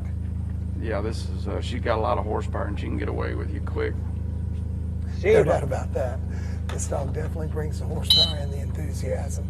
Yeah. And you can tell it's a 2.5-year-old dog. Yeah, she's green and he does a good job. It's kind of like I told him on the way down there. I said, you're a good enough handler to win. You just don't have enough horsepower yet. We were talking in the first 2 series about dogs that just haven't lived long enough. They can definitely do it. Just got to have that experience.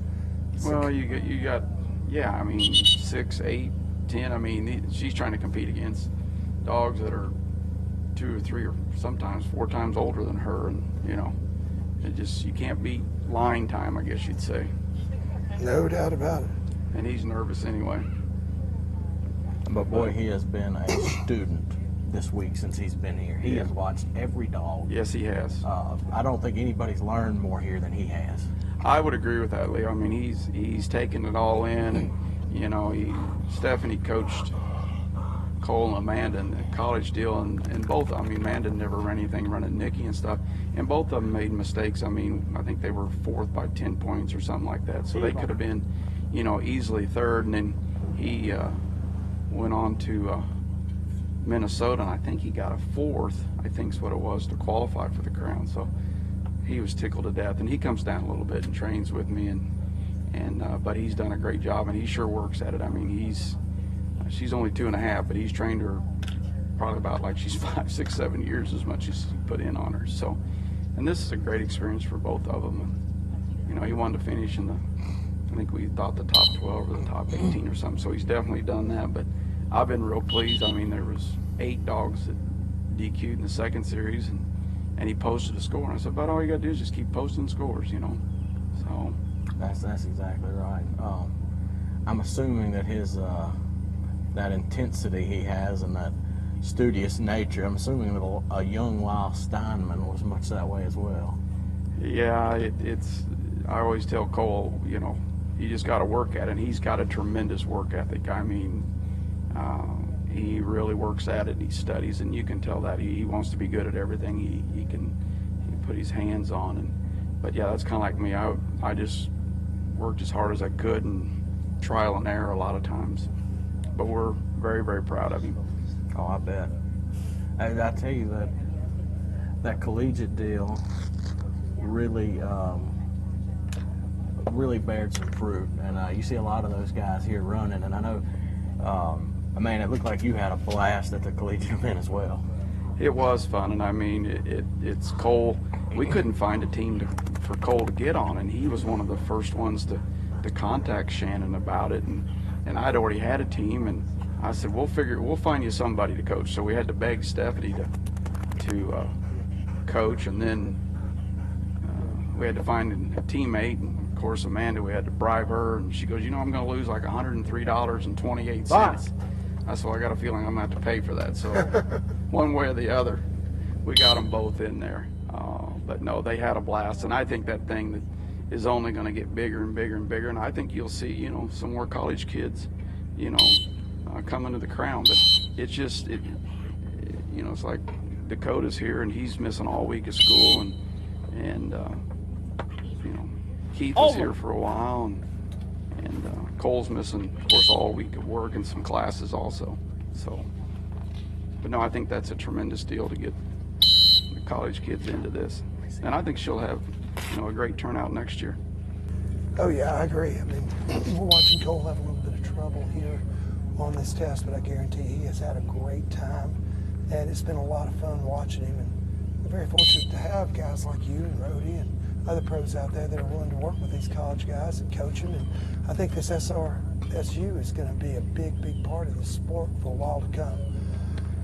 Yeah, and I think what's nice too is I think next year you're going to have a team, but if you couldn't find a teammate, they're going to do a lot of individual stuff, which is great. But yeah, I mean, anything dog games that we can get into, I think we just need to, get the kids from behind the computers and the games and all that. That's exactly right. No, I mean, the SRSU, I think there's so many people that don't know about it yet. I mean, I've talked to several college kids that are, what, you can do that? And then, trying to explain it to them. And, man, this is such a great game. And being out here is such a good atmosphere. I hope that when my daughter gets older, she's got some good games that she enjoys playing that have just as good a support system as this SRS does. Because I tell you, I know, she looks at, when you come to town, she's smiling and running to hug you, and, she's got a great relationship with the Durances and their kids, and just a good environment for kids. Oh, I agree 100%. And I mean, I guess, I know there's a lot of people watching in the live stream and stuff, but yeah, any of those college kids, we had a lot of girls. I mean, there were more girls, I think, at the SRS University than guys, and all of them did a great job handling their dogs. But I think, if you're out there and you need any of our help, and again, like you said, Rhodey and Steven's team won, and I mean, we're out there to help you guys, and all you gotta do is pick up the phone and call, and we'll sure help you and coach you and absolutely. I'd love to have a team next year. I don't want it to be an LSU team necessarily, but I would love to have a team. Well, that's like I was trying to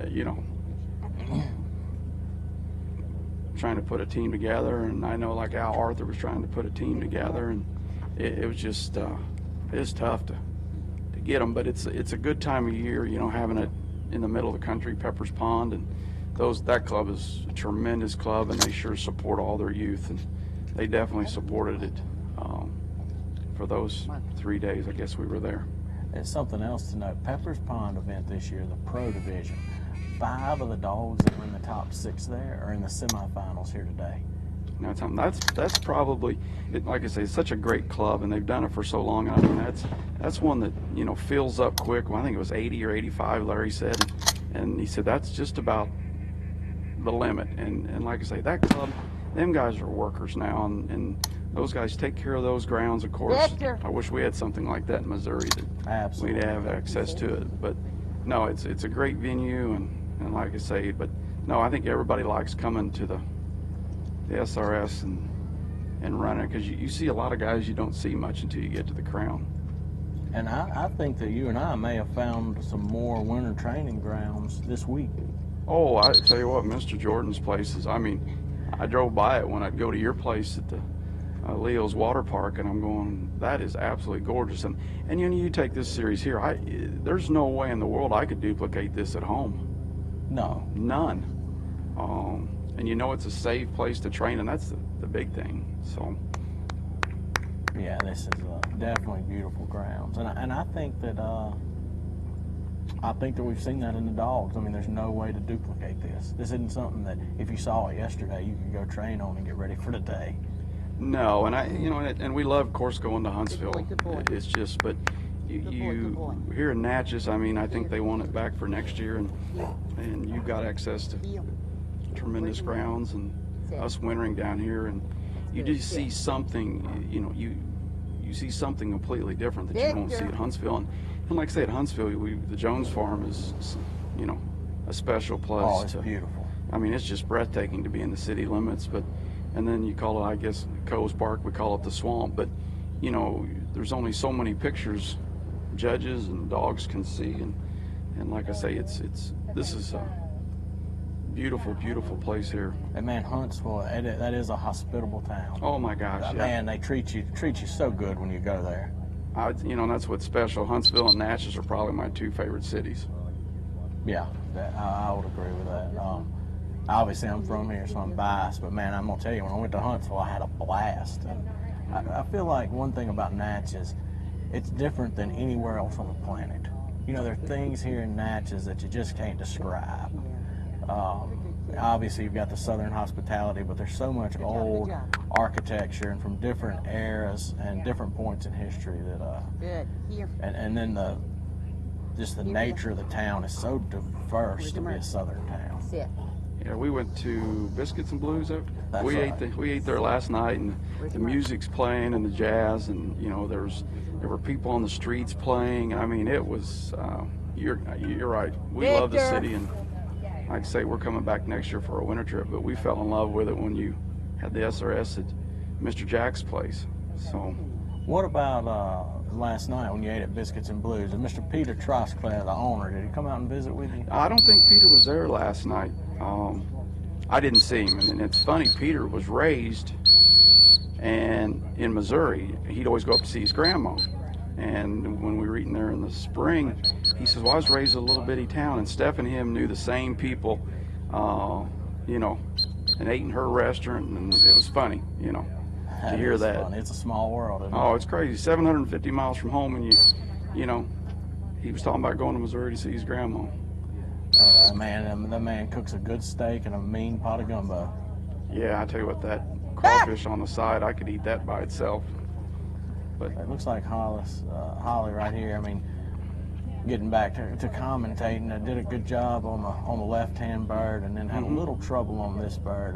What do you think they're going to do there with that for not getting any water? What do you think the penalty will be? I think I'd have to look. I've seen it 4 times and can't remember it, but I think there's spots through there at 10, 10, 10. That's what I think. In the same way on this blind, you don't go over that log up front or right by it, and if you don't shoot right down the slot, I think if you miss the corridors, what I would call it, I'd say 10 points on every one of them trees out there, or them stumps.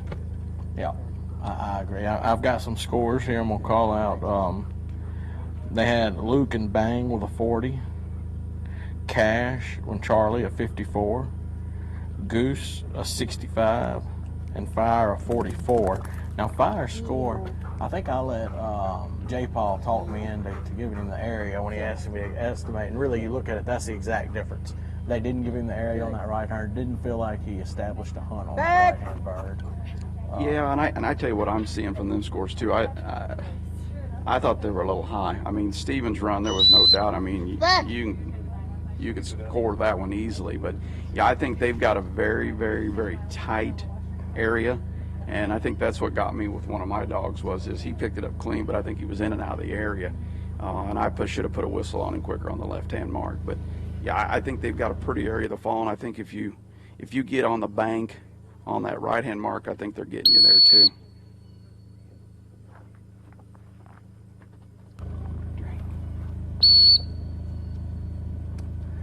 This blind's been real hard to close. A lot of dogs jumping over the log and going on because over there to the left of that blind, I feel like they're getting you too. If you get too far left to the end. Yeah, right there where the dog's coming back. I think if you're to the right side of that, I think they're getting you for 5 or 10 right there. That's right. I think all 3 of these guys, well, 2 of them, well, 3 of them judging now, but I think these guys have got specific spots that if you're not hitting and you're not in line, and you know, they're going to get you 5 and 10 here.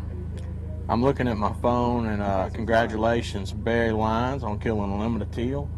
I'm not going to tell y'all where he was this morning because I cherish my life. And if you move in there on him in the morning, I may not have it anymore. But he did kill a limited teal. Well, there was about, we got here just before the sun come up here, and there's probably 30 or 40 teal on this little pond here that flew off. Now, one thing a lot of people don't know about you, Lyle, is that you were an avid duck hunter in your early years and a duck hunting guide, and from you've challenged Jared Moffitt to several calling contests. A lot of people don't know that about you, and I laughed because one time I asked Lyle, I said, why don't you hunt anymore? And he looked at me with a straight and serious face, and he said, my clients aren't paying me to duck hunt. They're paying me to get plates and win crowns, and I'm not getting better at doing that if I'm duck hunting. And I said, yes, sir. So tell us a little bit about your history as a duck hunter. Well, my first mentor, Sonny Ellison, took me duck hunting up in Mound City when it was unbelievable. Okay, and of course it's not very good now.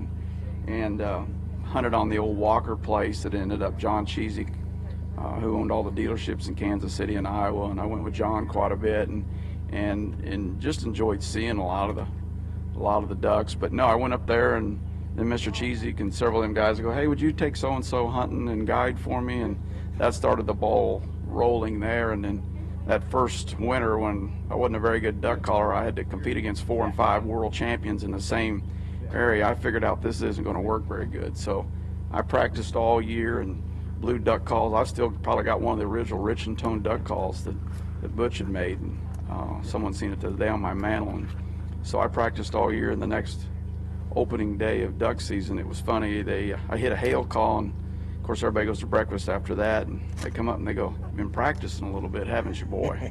I said, "Well, you guys you're 4 and 5, world champions in the same pothole." And then Tommy Watson, his dad, Tommy Sr., was a tremendous duck caller. I mean, as good as those world champions. So it was get good or get out kind of deal. But it's kind of like I give Jared a hard time. I love seeing him, and it's like, Jared, I don't know how many gazillion million ducks he's killed, but him and I agree, I just love seeing them. And the shooting part isn't necessarily that big a deal to us anymore. But and then that's just a story I did not know. I didn't know that about you, and I don't think a lot of people do. But I started as a duck hunter, and apparently a pretty good one. Yeah. And now we see Jared and Moon here. Boy, that broke leg is really giving Jared some trouble. Well, I mean, it's like this, okay? I got enough trouble running a dog with 2 good legs, and I mean, Jared and I have been friends for a while, and like you and I, Leo, and it's just, everybody's trying to help him. Stuart's helping him, and it's just, like I say, it's hard enough to run a dog with 2 legs, and he's on crutches and standing on one. You can see that, and you just can't. You need a big angle back cast. He was trying to give it yesterday. You just hop, and you just can't do it. So. And to me, too, not only casting, because I know we've talked a lot about casting, but to me the worst thing would be trying to line the dog up. Yeah, and I mean, yes, and I mean, it's just, like I say, I admire his, I mean, I know it's hurting, but he isn't never going to say a word about it. And I know he is hurting as well, and not only that, but just dealing with the pain when he's at the line. I feel like he's just not quite as sharp as he normally would be, and Lord knows you can't blame him. What a tough individual. No, and I mean, that's just, and to be in as good a shape as he's in, it's just, like right here, he's leaning on one crutch, all right, and he's trying to line the dog up, and like I say, I had enough troubles lining up both legs, and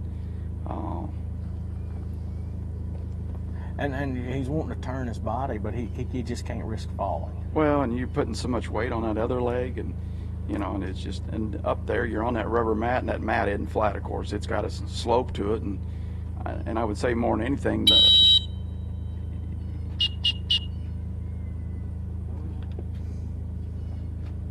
the hard part, I'd say. A smart handle. Yeah, right it was. there. Yeah, that was. I think the blinds, lining these dogs up on these blinds is probably the toughest thing for him. But and I hate that because this dog really sees pictures well. And I think she was one that you could definitely get over that initial log on your initial line. Mm-hmm. Yeah, like I say, I had enough troubles lining them up on the slope with both legs, but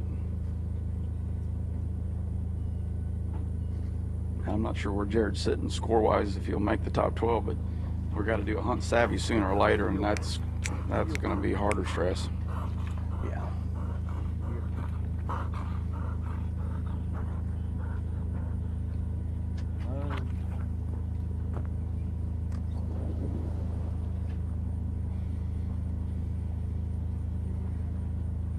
And this is, I think too, a tight test like this, you got tight hunt areas, you got tight corridor on the blind, and this is all about precision and communication with the dog, and a lot of that communication's with your body.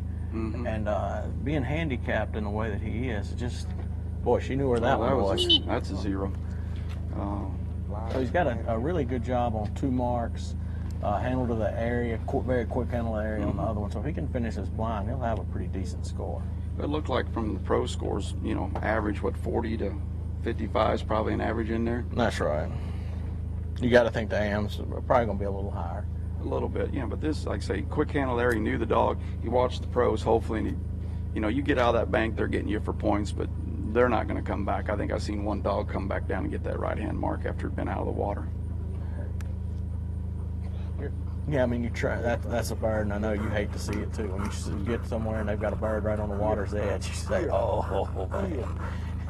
I don't know how this is going to go. Well, it was obvious. I mean, my guys, get out of the water and run straight, or I wouldn't have let you get out, kind of deal on that mark. But yeah, it's they've done an excellent job of judging as far as bird placement. And that second series annihilated us yesterday and the day before. But and like I say, this test here on the surface, it doesn't look to be that difficult. But they've just placed birds,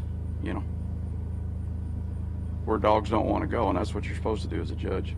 That's exactly right. Now, he didn't hit that first log. They're going to get him for that. And right here, I feel like he's getting dangerous right. She corrected a little bit. Well, And I think get it finished. I think too is he knows what cast he's going to have to give, and that's got to be hurting on your legs and stuff. Yeah. But all in all, I'd give that blind. I think they're going to get him some offline points, but pretty good job. 2 whistles. Yeah, and sometimes maybe he didn't think he could get that cast either because he couldn't move, couldn't give an angle back cast, or of course he can't step. So that dog, it looks like a straight up back to her. And I think that's a good point. The last thing he wants to do, if he has to give her a hard cast to get over the log, then he's going to have to give another hard cast after that. So it's better just to get in there and get out. But I'd say he did a good job. I think he did an excellent job. But yeah, I think you're right. You give 2 casts, you're going to have to move twice, so there's 4 points.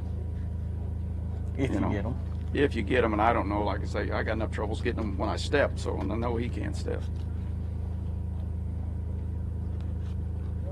Well, it looks like you're here for a while. You might as well take a seat. You guys are in a hot spot. And J. Paul's trying to sweat a few pounds off of me. I think my wife might have slipped him a 20 or something. Yeah, you guys, it's about as bad here as it is under the tent.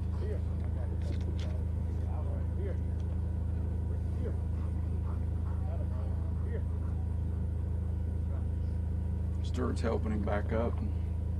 That's right. That's teamwork. That's teamwork, and them guys give each other such a hard time. It's funny to listen. My gosh. The first day we're here, okay, you'll laugh that Jared's in his truck, got his leg propped up, and Stuart's on the phone, and their trucks are face to face, and I bet the trucks aren't like 4 or 5 feet apart. I go, who are you talking to? Jared? I said, why don't you go get in the truck with him? No, he's got his leg up in my face all the time. So I was laughing. Yeah, they're facing each other, talking to each other on the phone. I'm going, oh my. Yeah, you ought to have to ride about 10 hours with them in the truck when they're going to run an event.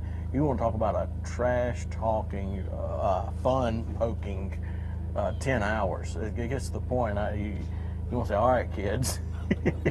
And they're both cheering for each other the whole time. Man, they like giving each other a hard time. What you guys are a good bunch of group of friends. And you're just your southern hospitality. I mean, Stuart give you your shirt off his back, and so would Jared. And definitely you would, Leo. But it's funny, I said, I don't know if I'd ride 10 miles with them too. Yeah, because that would be kids. Kids, that's what it is. All right, we got Mike Gibson and Jeter.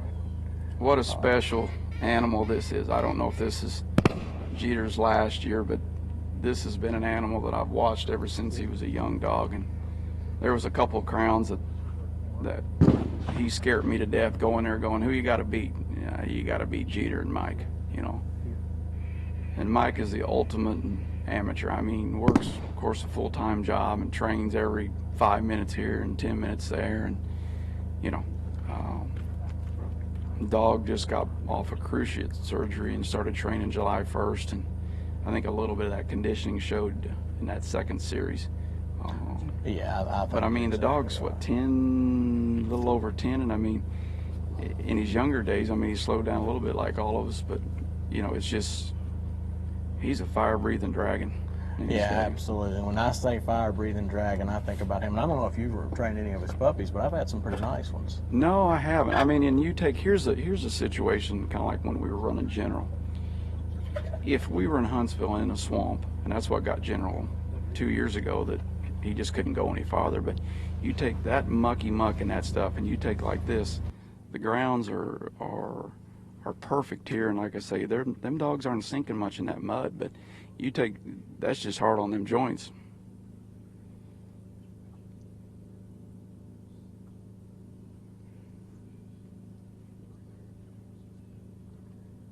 But yeah, I think Jeter, if we were still running the open and amateur again, this dog was always I felt could be probably the first amateur dog to win the crown. Tell you what, guys, I've been listening to your commentary while I've been over talking to some of the folks in the gallery, and got to actually speak to Mike about Jeter before he went to the line. And you know, the dog just has so much heart. This dog has been an unbelievable competitor. And talked to Mike a little bit with an interview after the, I guess it was the second series. And you know, Mike obviously has stated that he is retiring Jeter after this event, but a lot of that too is because he felt like he wants to go out while the dog's still enjoying it, still having fun. Got a white egret flying over the test right now. That's a major distraction. I don't know if the camera caught it or not. I should have glanced over at the monitor. Nothing to be done about that. But you know, let me tell you, if there's a dog that will ignore that, though, yeah. I mean, this is definitely the dog. I don't think. Well, like I say, I didn't know Mike was going to retire him, but what another, you know, two great dogs with two great careers retiring at a crown. And of course, it happens fairly often, but. Yeah, what a special animal. And that trig dog of Mike's is very special too. And I'm sure Mike's got something hidden at home that he's training that he hasn't shown anybody yet. He hadn't told me about that yet. No, he's probably that could very well be. He's got a little yellow male, a croc puppy that he is high as a kite about. I am sure that Mike loves this game way, way too much to stop playing it. No. I'm telling you. But I know he trains before he goes to work. And has he had whistle, guys? I don't believe. No, I don't think so. I heard something. I'm sorry. He had a little bit of a big hunt on this go bird. I thought I heard a whistle for just a second. Of course, Jeter didn't respond to anything, and so may have been a pop in my earpiece here. Or it may have been one of those blackbirds. It could have been. The famed blackbirds. I was being patient with the dog. Let's talk about that word a little bit, Lyle. I feel like I've used that word a lot with some of the better handlers this week, talking about patience. And I think a lot of people think about it at the line, but what I've been seeing a lot is with your really good handlers being patient for the dog to get where they want them before they cast, and giving the dog the chance to make the appropriate correction before they cast. Can you talk a little bit about that for us? Yeah, and I mean, Jay Paul talked to me after the first series and said, "Are you going to change your game plan?" Well, I just hate to handle on a mark. It's hard to, but you know, I guess patience is waiting to the last split second to blow the whistle. And what I've always tried to do is teach, you know, young trainers that come and train with me, you know, don't worry about the cast you're giving now. Project that second, third, and fourth cast, because a lot of times you've got to use a cast to set up the one you really want, and then you've got to think about, okay, are we casting into the wind, and so on. So Mike's trying to get him lined up on this right-hand mark, and like I say, there's a lot of penalties down through that right-hand mark for cheating that water.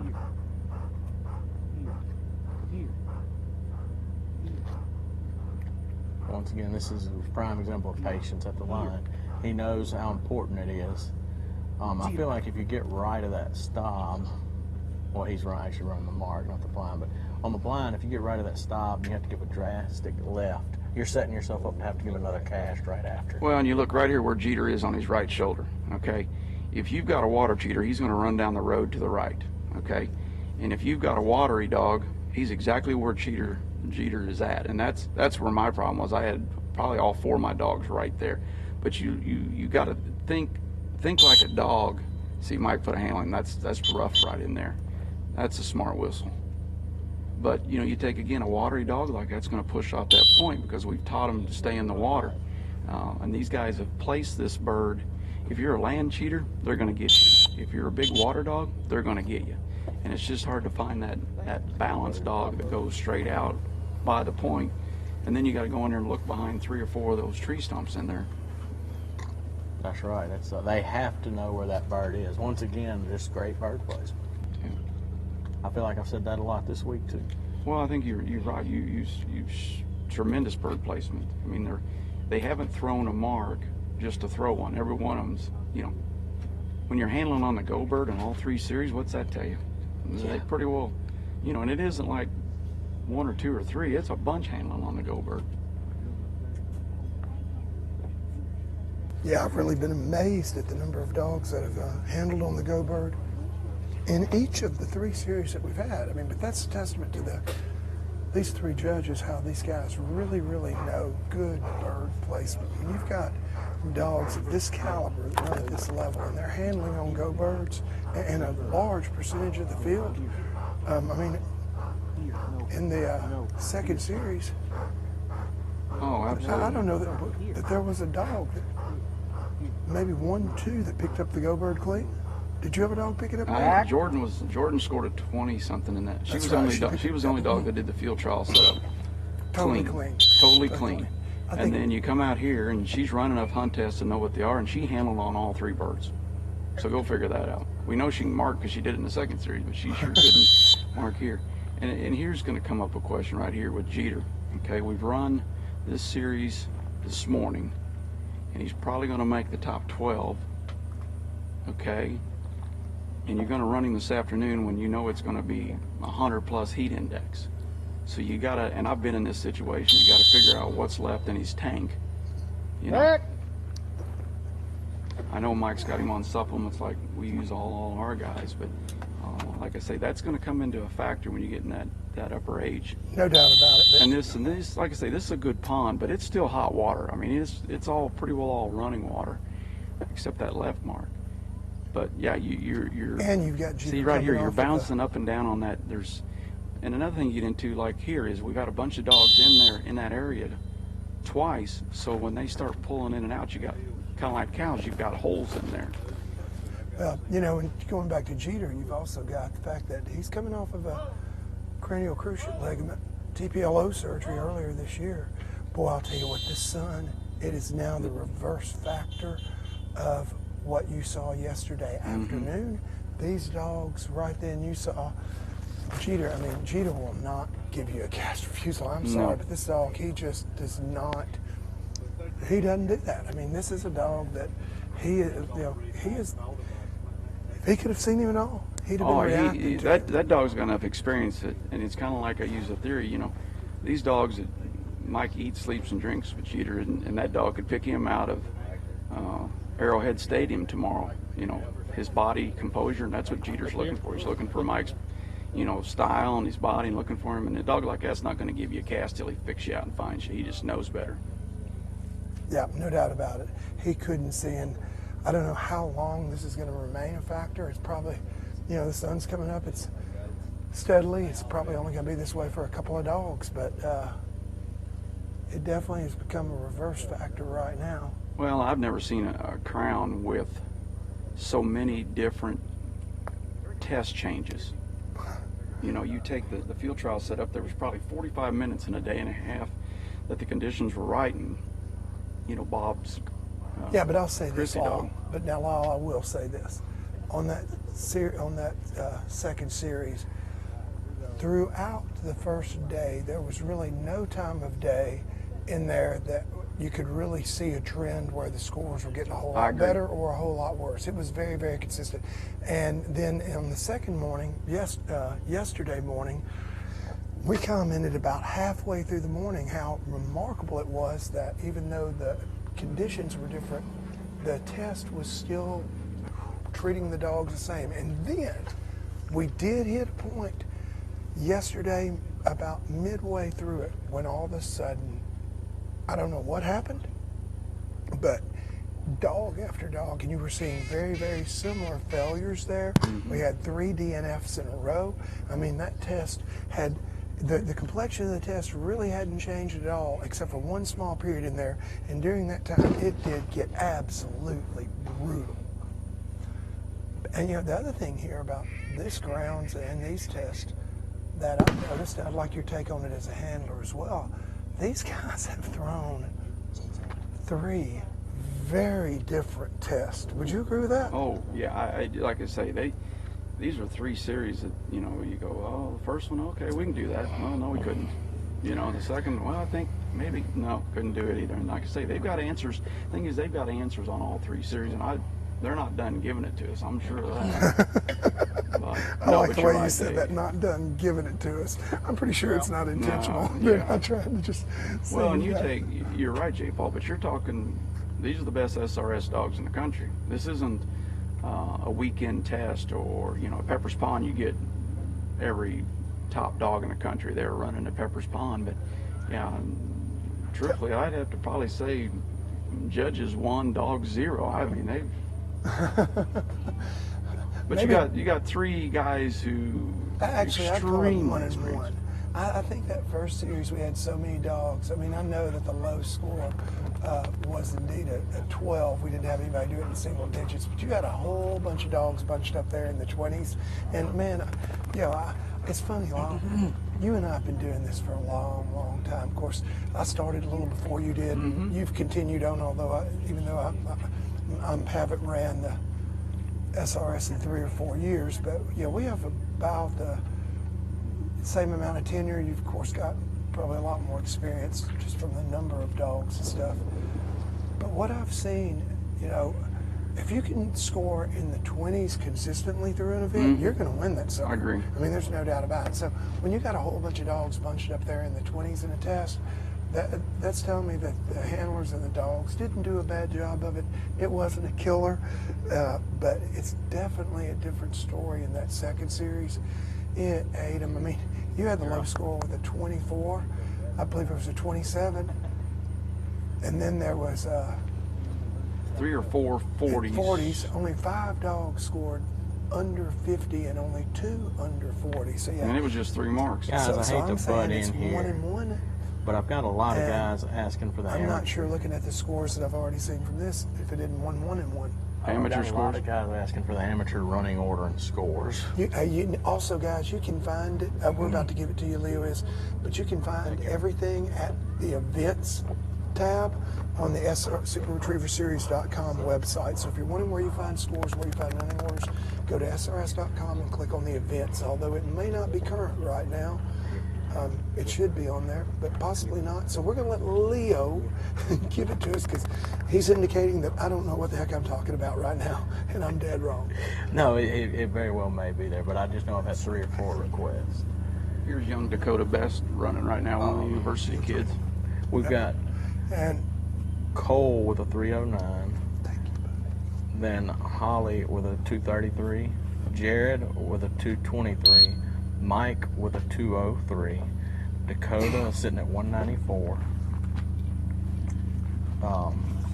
Jasmine at 159. We've got Glenn following with 2 dogs, 153 and 142. Stewart with a 138. Stewart with a 134. Larry and Grits with a 126. Stewart with a 119. Yeah. Ron with a 118, Mike with a 88, and Bob with a 55. And I have some scores as well. Cole led off the amateurs with a 101. He was followed, the next dog had a 64, which I'm flipping back and forth between screens. That was Hollis, had a 233. Jared and Moon with a good score of 37, and then Mike and Jeter with a 53.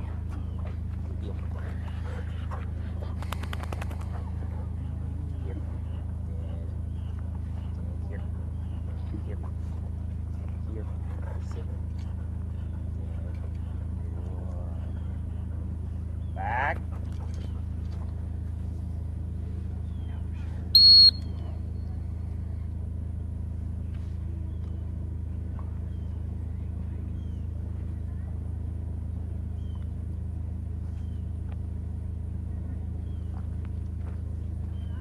Back.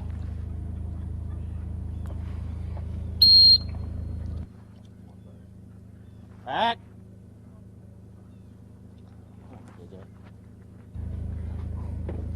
Back. All right, Dakota looks like he's having a few issues here. Now he looks like he's on a good line. I see a nervous mama watching. I'd love to hear her opinion as to which one's worse, watching him or Rhodey. Who gets her a little more nervous? Oh, just over the top of that bomb. Once again, they're just not seeing that.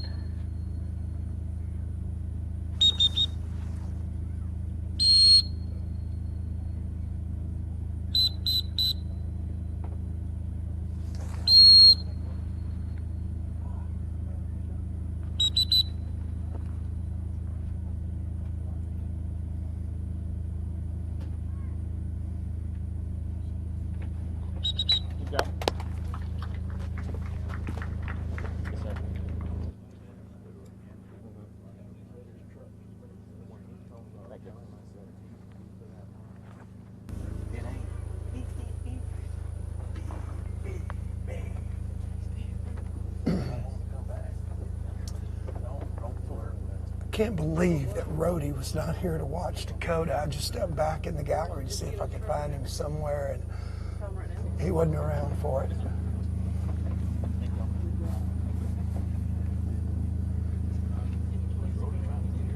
Yes, Rhodey is going to be here today. I got Larry McMurray standing over our shoulder asking about that.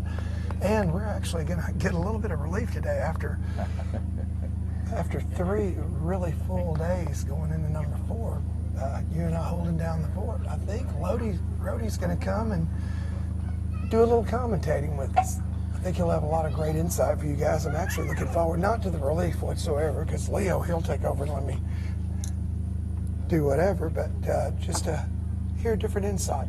All right, so Brian Parks asked, is the right bird being thrown right to left and at what angle? The right bird is being thrown from the handlers and dogs right to left, and it is a serious angle back.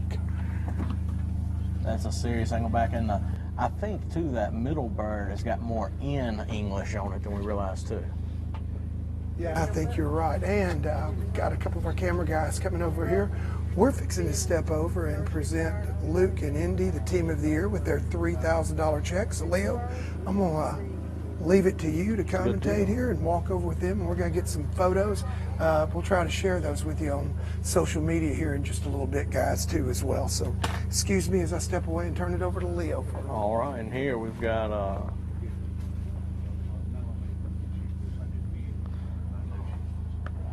that looks like Glenn Guider. I wasn't thinking that's who we had next, but I know that's Glenn coming to the line. Okay, he's going to run before Jeff and Jasmine so that he has a break between his dogs since he was back-to-back. And, boy, I've said it again, Glenn's a good handler, a good guy. I pre-grand trained with him, and he was there with one dog, and I think Stephen Durrance had 12, and I had 6, and Glenn threw birds for us for a week and never complained, enjoy every minute of it. And look here, as soon as one steps away, the Lord giveth, take away, and the Lord giveth. He took away J. Paul for a minute, and here comes Stephen Durrance into the broadcast booth. If y'all would, turn on the air mic so that Stephen can mic up with me. I'm not even going to ask him if he wants to. I'm just going to hand him a microphone. All right, Stephen, man, your run with Georgia, it looked like she really did a good job. You know, if you're going to point at one thing she did, the only thing she didn't do was finish the hunt on that right-hand bird. You gave her plenty of time to work that out. Would that have been your game plan either way, or had you seen the way the judges were scoring, and were you confident in the hunt area? I was very confident in the hunt area. It was not easy to get to that bird, much less come back to it. And she looked right before she got to the big stump, so I knew that she knew something was there. And I had confidence that she would come back when she went up the hill. Most of the dogs, as soon as they drive the hill, were handling. And I wanted to just give her the opportunity to work it out, because I believe in her ability to dig it out. I have no doubt she would have probably got to that bird, but I felt like the 2 points that I was giving up by handling in the area was going to be less than what she may have gotten by continuing to hunt for a longer time. That's right, and I've seen you do the same thing at the HRC Grand. You know, the rule book says that a quick, clean handle is preferable to an extended hunt, and I've seen you rely on that rule several times. It's part of playing the game. You got to know the game that you're playing and try to give the judges what they're looking for. And you can't handle in the area unless the dog's hunting in the area, and Georgia had fulfilled all those requirements. So that's part of the teamwork side of it. Is I stepped in and got her before she left the area and got a whole different penalty. Well, I think you did a great job, and the score reflects it. So congratulations on that. I know you and I have had some conversations in the past, and man, knowing those rules like you know them, and looking at the different ways you can teach the dogs to do this. I know I've been out there and seen your program, and man, it runs like a machine. And you've put a lot of time into how to teach every aspect of this game. And I've heard you say before, this can be so addicting, thinking of the different ways to approach these problems. And I feel like you've got a more innovative approach than anybody else. Will you comment on that a little bit? Well, I believe that the great teachers in this game have 4 legs, not 2. And just like I'm watching Mr. Glenn and his dog right here, this dog is trying her best to work this out. Oh, got him a pop there. I saw him cast. Back.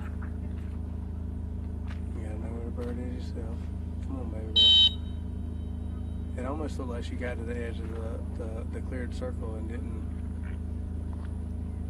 know if she needed to go in there. Well, she was on the outside of the door. Well, you know, there's no such thing as a self-taught trainer, but I was, you know, I read and researched everything I possibly could. I watched those folks who I respected in the game, and I paid attention to the dogs, and I was letting the dogs try to relay to me what I needed to do better to be a better trainer. So most of our program is, you know, is based around trying to make the right thing easy for the dog to do and the wrong thing hard for them to complete. And essentially, it's a whole lot easier to do a task if you're headed in the right direction, and we're setting them up for success from the start. That's right. You know, there's 2 people in this game that have given me the same message twice. And there's my mentor, Rick Mockney. There's 2 things y'all agree on. Both of you have told me that, you know, the best teachers have 4 legs. You got to listen to the dog, and that the very best in this game can read the dog and understand what the dog's telling them and get back to it. And the other thing that y'all have told me is that this is addicting, and that the number one thing is to remember what's most important. Do you remember having that conversation with me? Absolutely. And yes, this is not a traditionally friendly game to relationships, whether it be with spouses or whether it be with friends or even with your relationship with the Lord, because we do a lot of this stuff on the weekends as well. And I told my wife early on in this that I knew I was out of balance, that I knew I was addicted, and I promised when it came down to it that I would prioritize accordingly. But it's very much it's very much an addiction. It's very much, you know, you're addicted to the success. You're addicted to just the experience with the animals. You know, a lot of dog people are dog people because they prefer the company of 4 legs to 2. You know, dogs that give you an honest effort every day, and they're a lot of fun to be around. And it's an enjoyment. But you definitely have to keep your priorities in order. You got to remember. You know, that dogs are God's gift to us, just like all the other gifts in our life, and to give back accordingly in the right regards. So it's a huge blessing for me that Kendra and the kids get to come and travel with us so much. It makes my life better, and it enriches our relationship. It allows the kids to have experiences that they would not otherwise have. Their little honeys have ridden thousands upon thousands of miles all over the country already, and it's fun to do it as a team instead of just as me by myself on the road. That's right. Now, I've heard several trainers comment on that you do a really good job, not only with the dogs, but also keeping balance with the family, and they look at it and say, you know, he does a good job of keeping balance with the family, and I look at it, and I know both of us are outspoken about dogs and about our faith, and man, I sure do like to see somebody, you know, close to the top that is outspoken about their faith and their love for the Lord, and willing to make a stand for the Lord as well. So thank you for that. Absolutely. My pleasure. Is this man, these dogs are so interesting, man.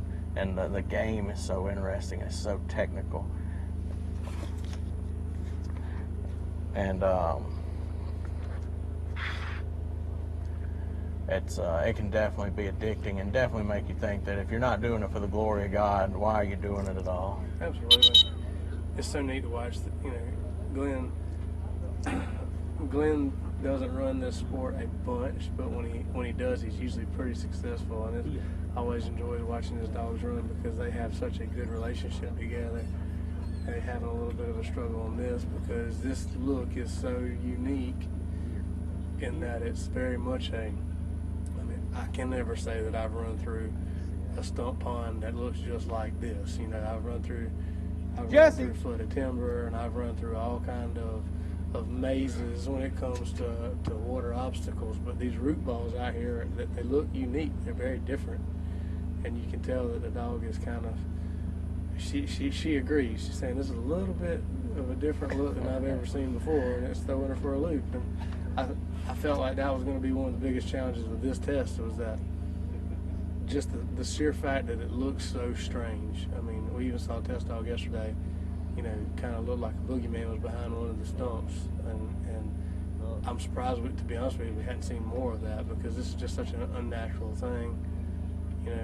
One of my heroes in this was Delmer Smith, who was a horse trainer before he was a dog trainer. A lot of the same principles apply. Horses don't like to go through tight areas because they see spooks. There could be something to get them anywhere, and it just isn't a natural thing for a horse or a dog to go by something where something else could be hiding so close behind it and potentially get them. And this is just such a unique opportunity to run in this pond. This is pretty cool. Yeah, when I knew we were going to use this property, but the last time I saw this pond, it didn't look like this. They had reworked it when I came in here, and I looked down and I said, I don't know what they're going to do with that, but they're going to do something, and I can't wait to see what it is. And I think they did a great job of utilizing what they've got here. Unique place. You and Lyle both commented on the uniqueness of this and inability to really be ready for this. You know what I mean? But they've done a good job of putting the dog and the handler in a situation that's just a little bit uncomfortable, and then seeing who as a team can communicate their way through it. Well, we were talking yesterday about how good the bird placement's been, how good all the tests have been, and the point that I made was it's a lot easier to have good bird placement when you have a good place to put them. And this has just been a really cool opportunity. The diversity is key in everything, so you can, Huntsville is you can't say enough good things about Huntsville. It's been great for us for so many years, and I dearly hope we're back there soon. But I think it's neat that, no matter where we are, the opportunity to just see different places, do different things, experience different properties. I mean, it's one of the neat things about Natchez. You can just ride down the road, and everywhere you look, you're like, man, I could do something there. And this is, Bobby and I judged an SRS amateur here a couple of years ago, and that property is just a couple miles down this same road? Yeah, it's about 4 miles from here. So it's just, that's the perfect example of what I was saying. There's just so much property. And as a matter of fact, when we pulled in here on the first day, Kendra said, didn't we drive by here and you said that'd be a really cool place to train a dog? And we couldn't even see this far from the road. So it's really neat. The history of Natchez, the culture, of course the food, and the people have all just been a wonderful experience here. That's right. And we were saying, Huntsville's a great place as well. It's I feel like the Super Retriever Series has been blessed with some of the places we're able to visit. I know when I went to Huntsville, man, you can't imagine a more hospitable town. The way they treat everybody, and just really open their town up and treat it like it, invite you to treat it as your home. It's definitely, that was really one of my biggest concerns with not being able to be there this year. It was that, those people are just so, you look forward to it, the opportunity to spend that time there because it's such a beautiful place, the people are so great, and they have really made a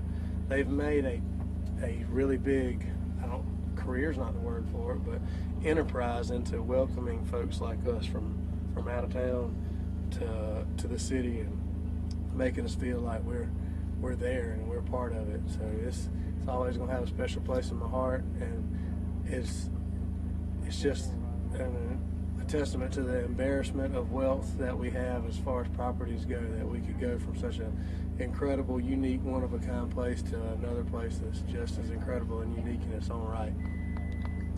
That's right. I couldn't agree more.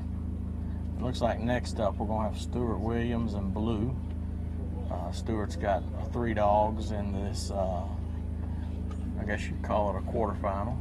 And this will be his first one, so we'll see what he's got up. This ought to be Blue's master hunter. I believe he's got a master national plate and a grand hunting retriever champion. So that hopefully this Stuart can turn that past experience into success. It looks like I missed somebody. We got Jeff. Stuart was standing right in front of us, but Jeff has stepped up to the line. Well, I apologize for that, ladies and gentlemen. Like I said earlier, the amateurs had a few people stacked in there close. Glenn and Stuart had some dogs back to back, so they're swapping up the order. And seamlessly so. Just another testament to how these guys work together, because they didn't tell us in the booth. They just, hey, why don't you run here and I'll run here? And everybody said yeah, and they went on and did it. So thank you guys for that. I'll tell you what, Jeff has been a really impressive handler. I watched him last year. This dog really works well with him, and it's an advantage that you can say that you can never make a light of it. It is an advantage to have more than one bullet, to be able to see the test more than one time. But these guys with one bullet and a really good communication system, they can be so incredibly dangerous. And this dog is, I mean, she's well versed in all the games and really entertaining to watch. It looked like she may not have seen that go bird. It looked like she might have seen the bird boy throw it. We've seen that many times today, and yesterday, where the dogs would run towards the gun instead of where the bird landed, due to the fact that that bird landed behind those big stumps. And just these birds are not easy to see. You really have to be looking for them, or you don't catch them in the air. That's right, and I'm going to quote you there, something that really impressed me that he did. You know, the dog didn't immediately give him the reaction he wanted, and he hammered on that whistle, and then he cast the dog again, got the exact cast he wanted. And I heard you tell a man one time that did that and didn't correct immediately. You said, no, you didn't think he was going to do what you wanted him to. You were hoping he was going to do what you wanted him to. And right there, Jeff didn't hope. He took control and put the dog on the bird. And look at this line of this bird. That's the best line we've seen yet. So we ain't seen that too much. That's how we throw it up. Yes. That was a great job right there. So quick recovery on the first mark. He took it in his hands because she knew the dog was about to get out of control. That couldn't have been a better mark. And let's see how we go on the third bird. Had a baby. Good job. Good job. Have many dogs been picking up the right-hand bird second today, or most people picking up the left-hand bird second? Today, early yesterday, everybody was going for the left bird second. And about halfway through the dogs we ran yesterday, we saw a switch, and we have not switched back. Yeah. Maybe one exception to that, but people are going for that right-hand bird second. What are your thoughts on that? There's definitely some strategy behind it. I wanted to get the right-hand bird second because the dog would stay in the edge of the water twice before it drove up the hill. I think a lot of people were going to the left-hand bird second yesterday because that was technically the shorter bird. But as I was looking at the concept itself, the go bird, you run to the edge of the pond and stay in the water. And the right-hand bird has a very similar look to it. You go to the edge of the pond, you stay in the water. And the third bird, the left-hand bird, you drive up the hill and hunt in the cover. So I felt like it was a little bit contrary to go get the go bird and then go to the left bird and run up the hill in the cover, and then come back and hunt the edge of the water again on the third mark. So that's why I approached it the way I did. Again, visibility being what it is, and whether a dog sees the mark makes a huge difference as to how you approach it. And what may be right on, I've seen this many times in competitions, the way to pick it up on one day when you end up splitting like this might not be the way to pick it up the next day due to the light changing or the wind changing or whatever conditions may be that are dictating how the dogs are perceiving the test. Yeah, that's, I like that insight. You know, these birds right there on the shoreline are floating birds. You know, HRC is predominantly where you're going to see that. And I feel like you would definitely be the person to talk to. I don't know if you were listening yesterday, but we talked about some hunt test statistics, and I'm not going to tell you what they were, but if you want to hear them, you might ought to play back the broadcast from yesterday. We had some pretty in-depth statistical analysis of the Grand and the Master Nationals. You'd have to get Kendra involved with that, because I wouldn't even know how to find the live stream. Oh, maybe somebody will comment and enlighten you, but I think it's probably some stuff you know. It's just a little more concrete format about that. There you go. Well, we just do the best that we can. I mean, that's really the goal. And, you know, Shannon was interviewing me on day one, and she said, well, you know, what dog do you fear here? And the point that I made to her is, you know, part of the recipe for our success in general has been not Look at worrying this line about. we got going. That's just amazing. It goes back to communication factor we're talking about. But just not worrying about what everybody else is doing and worry about you and your dogs and being the best. Now, she's got a decision to make. She looks like she's going well. Good whistle. Good cast. That was the first whistle in this whole line. Very proactive. That's scary right there on the line, because the dog's going out of sight and you don't know if they're going to hold to the right side of that next stump or not. She's thinking about the old mark right there. How about a verbal? This blind has been very hard to finish. Well, it looks very different than yesterday as far as finishing it. Yesterday that log was shining and you could really tell where you were. Today everything looks the same.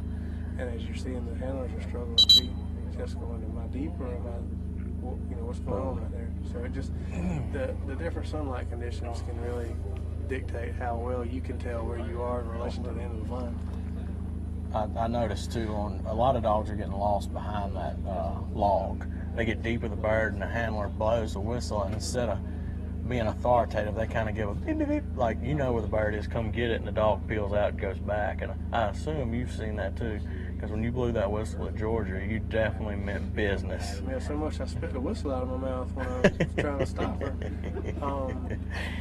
Yeah, you know, we have a tendency if you think about on marks, when you throw marks and the dog picks a bird up, we tweet, tweet, tweet, you know, as much for ourselves as for the dog. We're just kind of saying, come on back in. And a lot of times dogs get close to the end of the blind and we just tweet, tweet, tweet, and they think, okay, it's at my feet, I got to find it on my own, and they end up shooting right or left, or, you know, just getting out of hand really quick before we even realize what happened, just because we give them a mixed signal. And I had no intention of letting that happen with Georgia at the end of that line.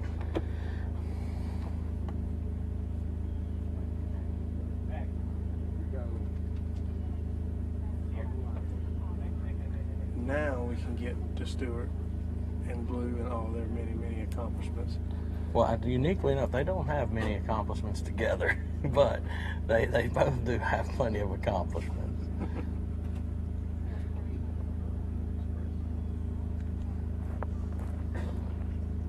Which one do you think looks better in black? Blue. Definitely, I agree. Definitely. Although Stewart's wife did do a really nice job monogramming that jacket for him. She's standing to my right, in case y'all are wondering why that came up.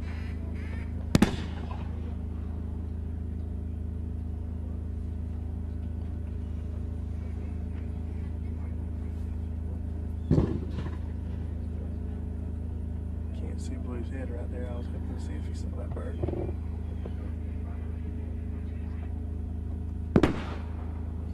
This go bird is so picky as to whether or not you can see it on the water. I mean, and it's not the bird boy's fault. It's nothing they're doing wrong. It's luck of the draw.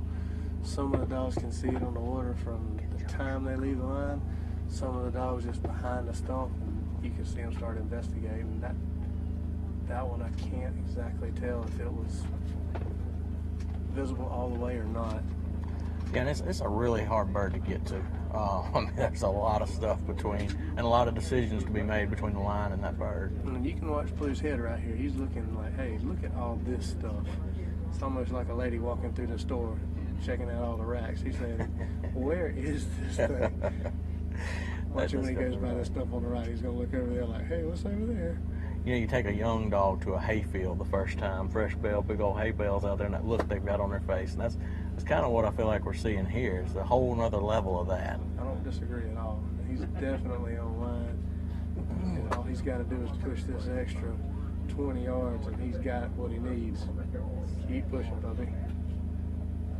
All right, don't look Looks at like the he's bank getting now. a little land-eye dominant. No? Don't look at the bank. There we go. Nice job on that bird. Great mark. Good. And you know, you start getting to later in this competition, and every bird you pick up, I know it's just got to be a weight off your shoulders. Well, you definitely take it one at a time.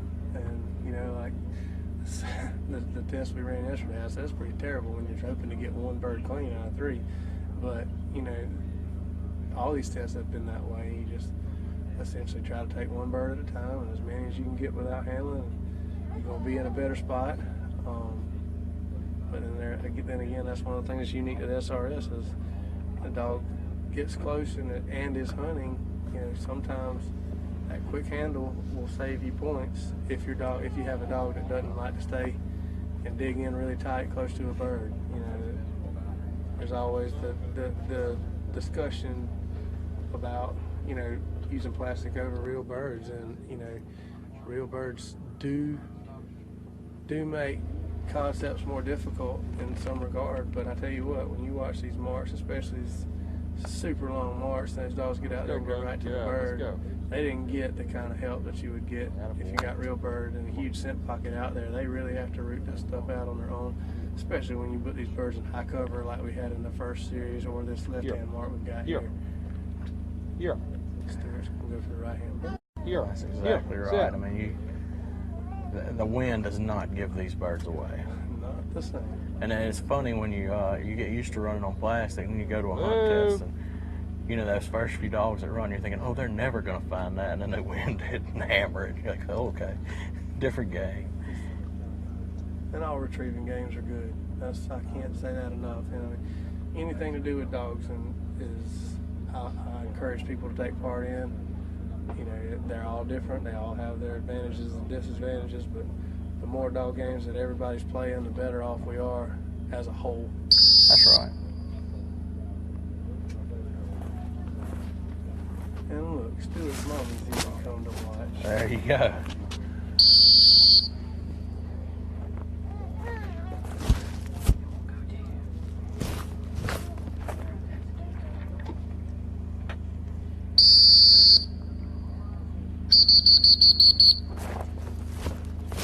Let's talk about where he blew that whistle yesterday, right there. Would you have waited until the dog got to the point where a right-hand cast, it could have seen the bird? I noticed you let your dogs that you did handle get just a touch deeper, and I've seen a lot of pros do that. Well, I mean, when you blow the whistle and the straight line of the bird is through an obstacle, that's a harder cast to get for sure. And I think yesterday I had to handle earlier because of a pop, and at that point I made sure to go through the gap because I didn't know if they were counting an extra 10 for missing the gap, so I wanted to go through it just to be proactive. So it's kind of a pick your poison thing. You don't know if there's a penalty there, and if you miss that gap, you might get a penalty, and if you go past it, they may not. It's part of learning the game and figuring out how they're valuing it. So either be a little earlier and get through the gap, or be a little later and try to get it in one cast.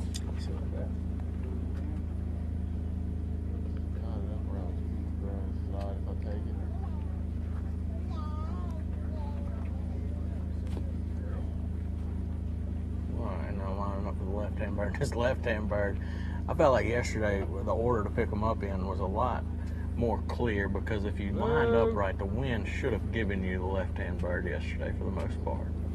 And I noticed with one of your dogs, I didn't think Mason saw that bird, but you were able to poke in there and get it. Was that the case?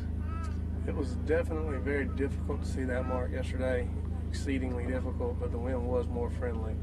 Now it's starting to swirl a little bit, but predominantly this morning there's either been no wind or it's been at your back, so the dogs had a harder time recovering the bird. It's the difference a day makes, and it happens pretty regular. That's it. And I don't know what happened up front, but Stewart got involved very early.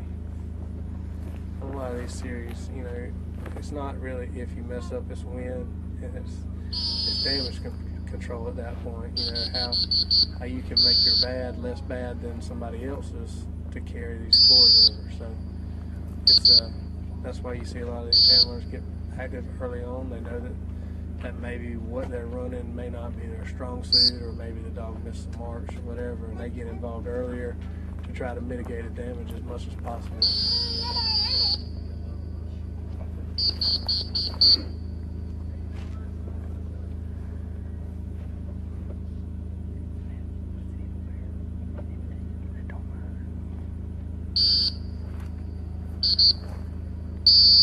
No, here. Here.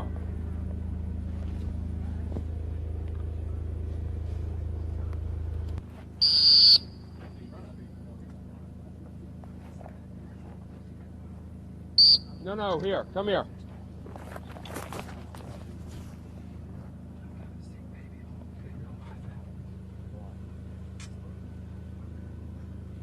You know, Stephen, a little earlier we were talking about outspoken Christians in the game, and talking about your love for bringing your family and being able to see your family when you're playing this game. And we just had another gentleman join us under the tent that you know, frequently does Bible studies at Hunt Test, and he just tapped me on the back and said, "Hey buddy, just want to come over here and shake y'all's hand before I leave. I'm ready to get home and see my baby and love all my family a little bit." You want to give him a chance to drop a little bit of that gospel Absolutely, as well. especially Lee, since you know you got a face for radio. Here you go.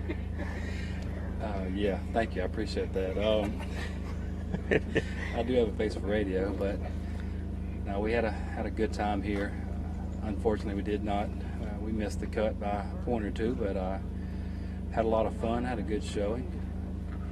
Great grounds, and I think we've had a good event so far. Now, I know you hadn't had a chance to talk to your wife about plans for the week, but my bet is that I can guess what you've got planned for in the morning. You know exactly what I'm going to be doing in the morning. I see that's the fortunate part of the unfortunate luck I had here is I am going to make it to Sunday school and church tomorrow, and I'm very happy about that, actually. So I take the good with the bad, and that's a big positive in my boat. So. All right, boss. Well, brother, we hate to see you go, but we sure are glad we got to spend some time with you this week, and we sure are glad you were here to participate, and we enjoyed it. Absolutely. Thank y'all. Good luck to the rest of the guys running, and y'all continue to run straight lines and pick up marks and finish this thing strong. And Leah, I want to let y'all know the commentary and the live stream this week has been phenomenal. I've been watching it back in the truck, and the commentary has been as good as I've ever seen from the crowd. It's been a pleasure to listen to and pleasure to watch. So y'all keep up the good work too. Well, thank you, Lee. We appreciate that, buddy. It's good to see you. Be careful heading back to Georgia.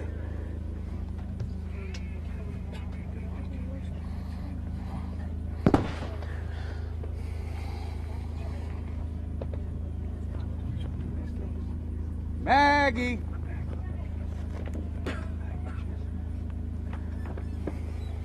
All right, so we got Stewart elected to go ahead and pick Blue up there. Thought he'd gotten in a little more trouble than he wanted to be in, and he's got 2 more bullets, and I'm sure he's back here game planning with what he learned. Now we've got Glenn and Maggie at the line. Stephen, I was telling him earlier about Glenn just selflessly throwing birds when he bought one dog to the Grand a few years ago. I felt like he threw birds for us all day, smiled, and ran his one dog. Which dog was it that he had with him? I believe it was Maggie. Maggie got a Grand title. I think she went 2 out of 3 at the Grand. And she's also a fairly accomplished field trial dog in her own right. She does not get in a hurry, but she does know where the birds are. And she is a really fun dog to watch because she can think her way through things and figure them out pretty well. And like I said, Glenn is a very accomplished handler. Oh, he's looking at the bank. Are we going to stop? Are we going to stop? Are we thinking about it? I don't think she's coming back. Glenn's rolling the dice right here, trusting the dog. She's thinking about it. Now where we gonna go?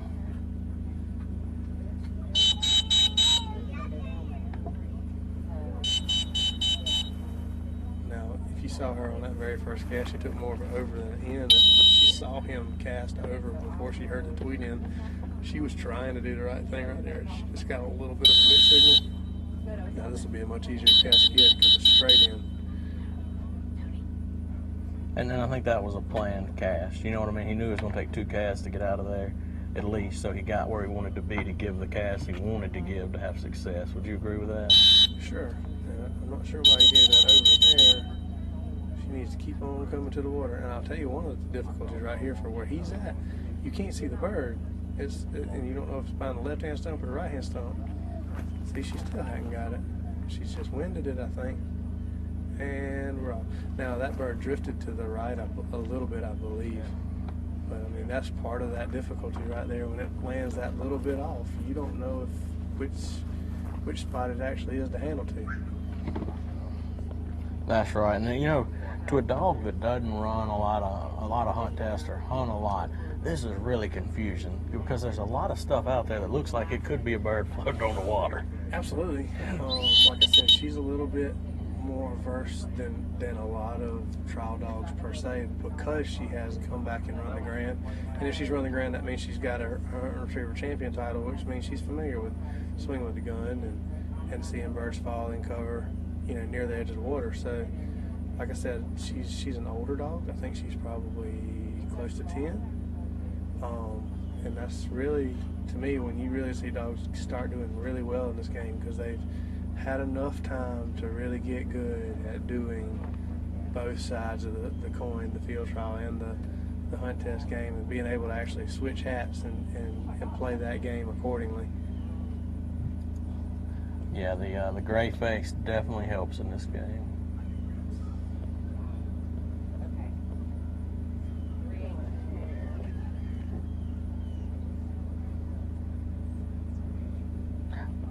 She's having a little bit of fun with that bird. Now, it looks like Glenn's going for the hill.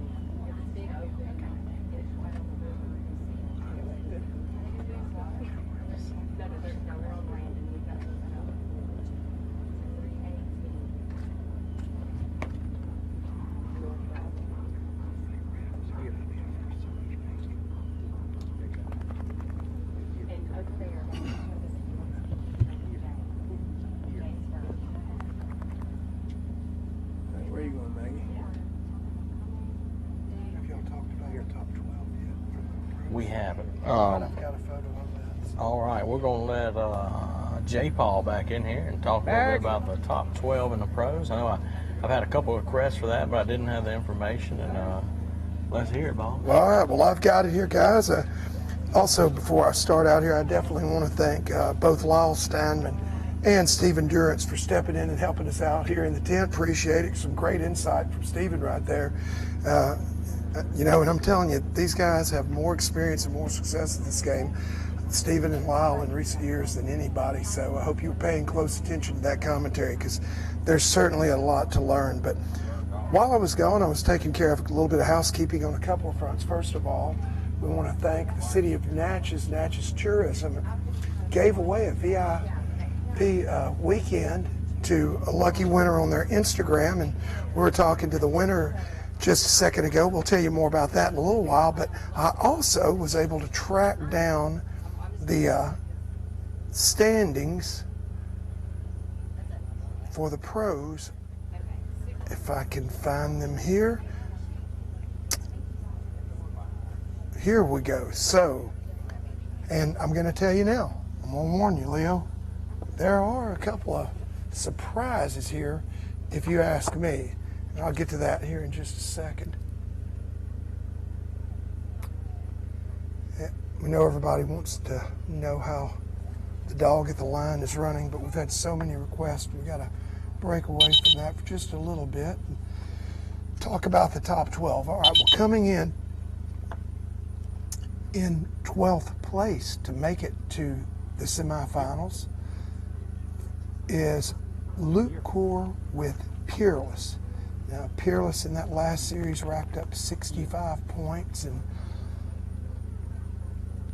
really had a fairly rocky run there, but still managed to squeak in the top 12. Maggie. The score might be a little bit higher than we'd expected, but I think that was pretty much on the money where we had it. Bobby Wilson Legend jumped 2 spots from 13th to 11th to make the semifinals with a total score of 162. By the way, Peerless and Luke come in number 12 with a cumulative score of 166. Following that up in the 10th spot, Clark Kennington and Stroker with a 3-series total of 148.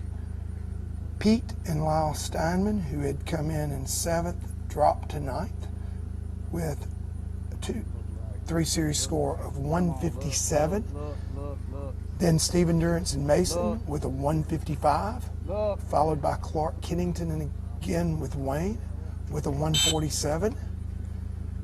Goose took a pretty good tumble from 2nd place all the way down to 6th place, coming in also at 147. And then Lyle Steinman and River, Lyle's best dog so far, coming through with a 143. Charlie and Cash fell from 2nd down to 4th with a 138, posting a 54 in the quarterfinals here. Then Luke Core and Bang came in with a 40 in 3rd position with a 132. Stephen Durrance, who we think just left the booth, thank you Stephen, with Georgia, jumps all the way from 6th into 2nd place with a 116, so 16 points over 3rd. That is a big jump for Georgia, posting an 18 in the quarterfinals. And then still with a pretty good lead, but not as commanding as it was, is Luke Core and Fire with a 98. So they still hold an 18-point lead over 2nd, but they gave up 10 spots and, to my big surprise, had a 44 here in the quarterfinals. Yeah. And I'm sorry, I just didn't see that. Do you, Leo? I talked about it a little bit, and it's safe to say he didn't get the area on the right-hand bird. It didn't feel like he established a hunt, and I felt like that was a little grayer than you did. I think that's clearly, and I think the other thing we missed, I think at the end of the blind, he was left, if you remember, and had to give a big right-hand cast. Yes. And I think it's safe to say he got an off-line penalty there. And you add those 15 points to where we were, and that's where they are. So I feel comfortable saying that that's most likely what we missed. What do you think? Man, I tell you what, I have to disagree. I look at the overall run, and I know the judges are looking for something different probably than what we are. But, I mean, the go bird, a 2. The left-hand bird, we both agreed that was a 0. I mean, he did an excellent job. You know, just killed it. So, you know, 2, maybe 4 points through those 2 marks. You know, that leaves another 44 points between that blind and that right-hand bird.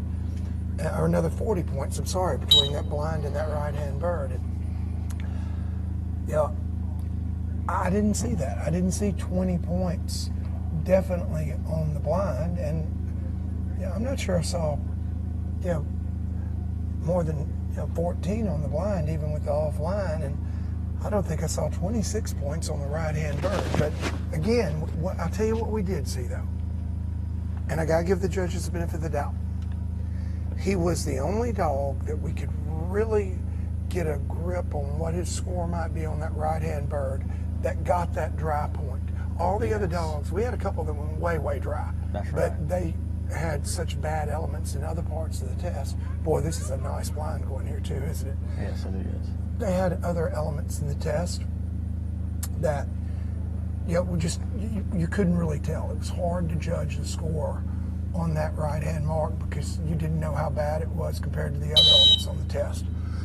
Yeah, and it's safe to say this, what you're pointing out, you know, the way Steven went in there, he stayed watery, established a hunt. That's what they were looking for. They didn't want you to get dry. Well, no, George left the water. She did, but she went out the back. She didn't leave it right. Yep. The thing is, Fire hit the point and came right back off of it in the water, though. Fire didn't run the bank down, and I'd really like to go back down there and take a look and see how close the true line to where that bird lands comes to that point. You know, I thought all along you might get just a little bit dry there and still be on line to that bird. So I think really the difference is it appears to me that there must have been a bounce. And by the way, guys, first thing I'm going to say this too, strongly. I'm not saying the judges were wrong at all. They have their perspective and they know what they're looking for in this test. And they're at the line. And they are at the line. And here's what I think, Leo. I think the judges were looking for the dogs to stay wet all the way to that bird.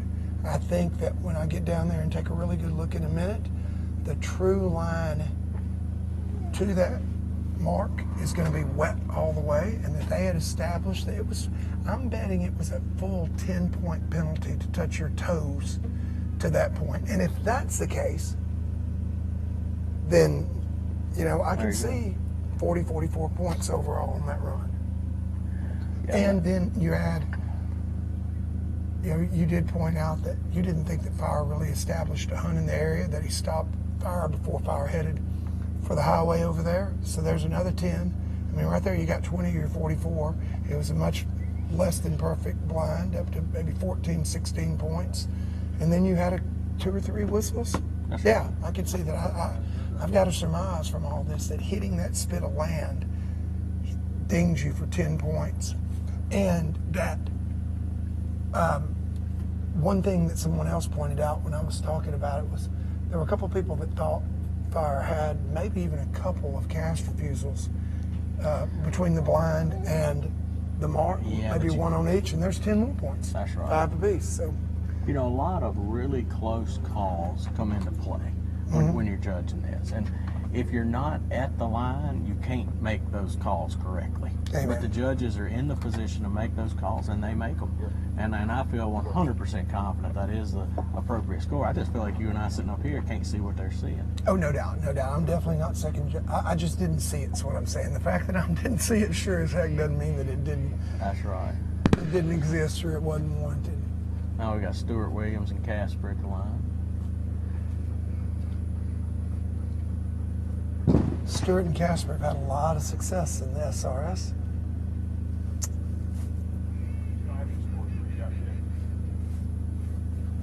Last time and just stopped by to tell us that they don't have any scores for us yet here in the Casper amateur portion of this quarterfinal. Of course, came into the day, the top 18 pros were into the series. Casper saw that bird. Yeah. I noticed you were studying the monitor pretty intensely. This is yeah.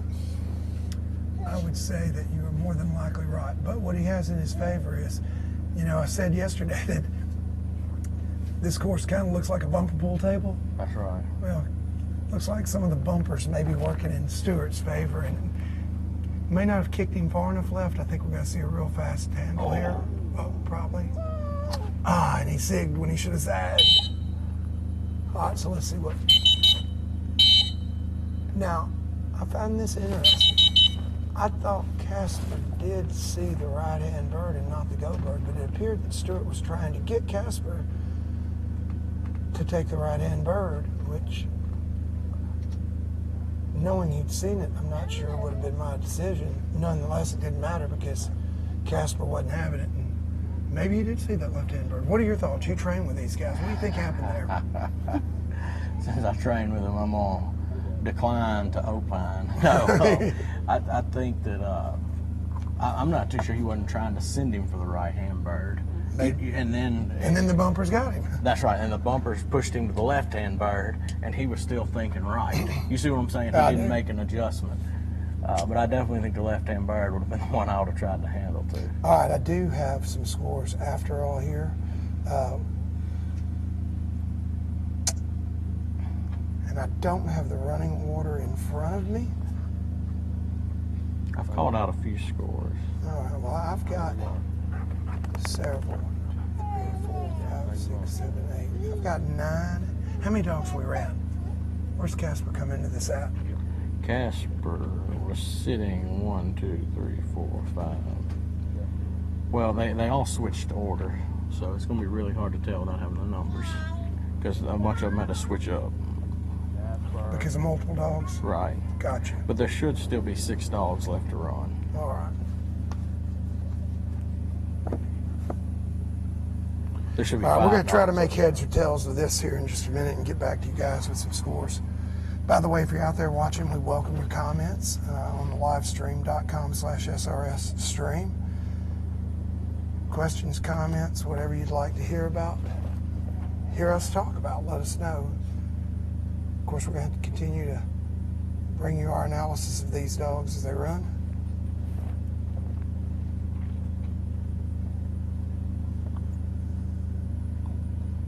Looks like you got that bird. Yep, sure does. Right-hand bird left.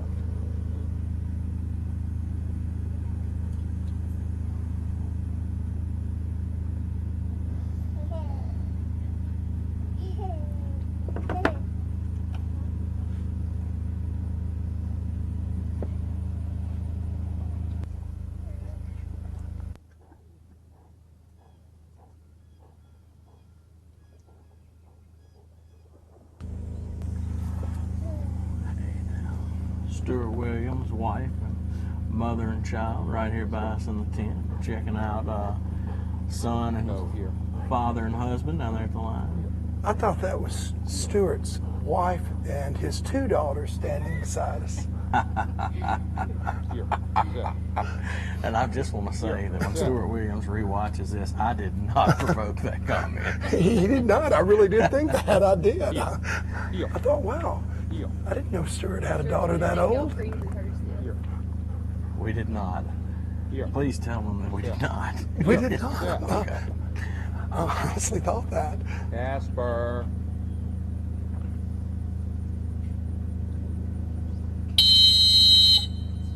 I think Stuart's mother started having babies when she was 11.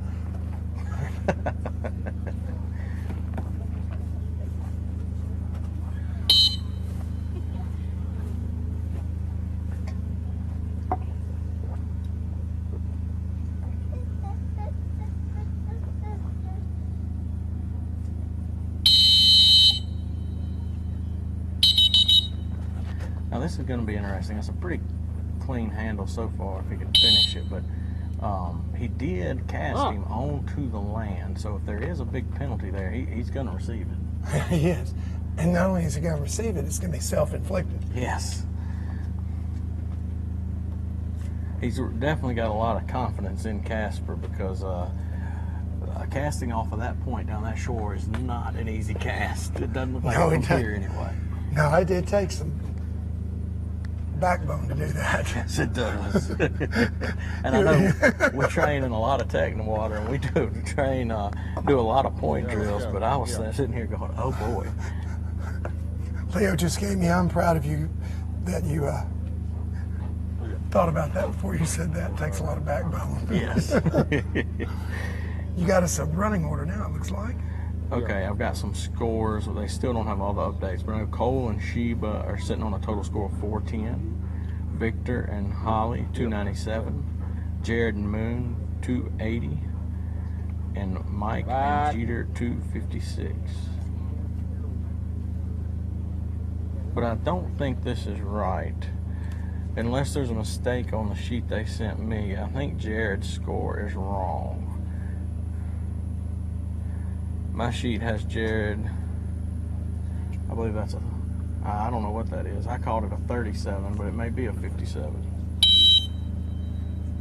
Yeah, I'm not sure either, Leo. Looking at the way they write their 5s on the 5 below it, I think it is a 57. I think you're right. Because look at the 3. Well, look at that 5, though. Look at the 3 below it. Well, it could be either one. He's either got a 37 or a 57. That's How about right. we leave it at that? We know one or the other's case. It's an either-or call.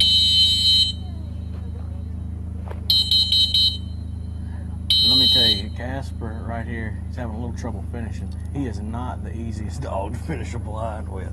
Tremendous marker, change directions for you while you're casting. But Stuart did a good job of getting that done because I can assure you I'd have some heartburn if I was running Casper on that. I've run him in 2 grands. Really nice dog, but man, at the end of the blind, he's just such a big dog and he's got such a big stride. You know what I mean? It's hard to just finesse him in somewhere. That sucker's like a bulldozer when he hits cover. You know, he doesn't finesse well. I don't finesse well, very, very well either, so there you go.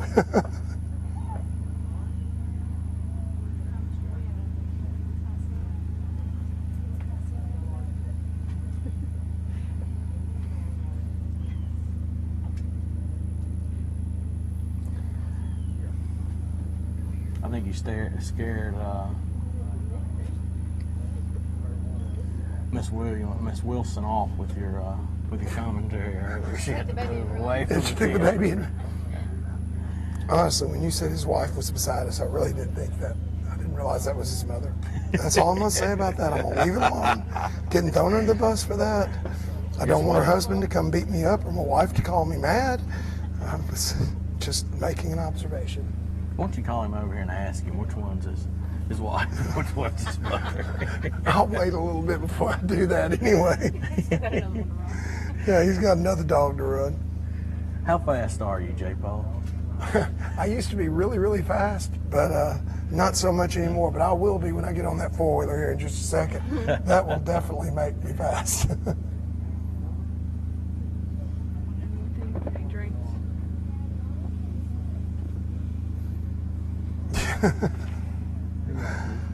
Oh man. Surprised I don't have a text right now from my wife saying I can't take you anywhere. That's right. We got a couple of questions here. You want to address those? Yeah, give me 1 second. I want to get the SRS So Greg Smith asked, I presume that after this series they will set up for the next one and start running later today with the live stream. Yes, Greg, that is exactly correct. After we finish this series, we are definitely going to go set up the semifinals. And not only are we going to start live streaming it and start today, our goal is to finish today as well.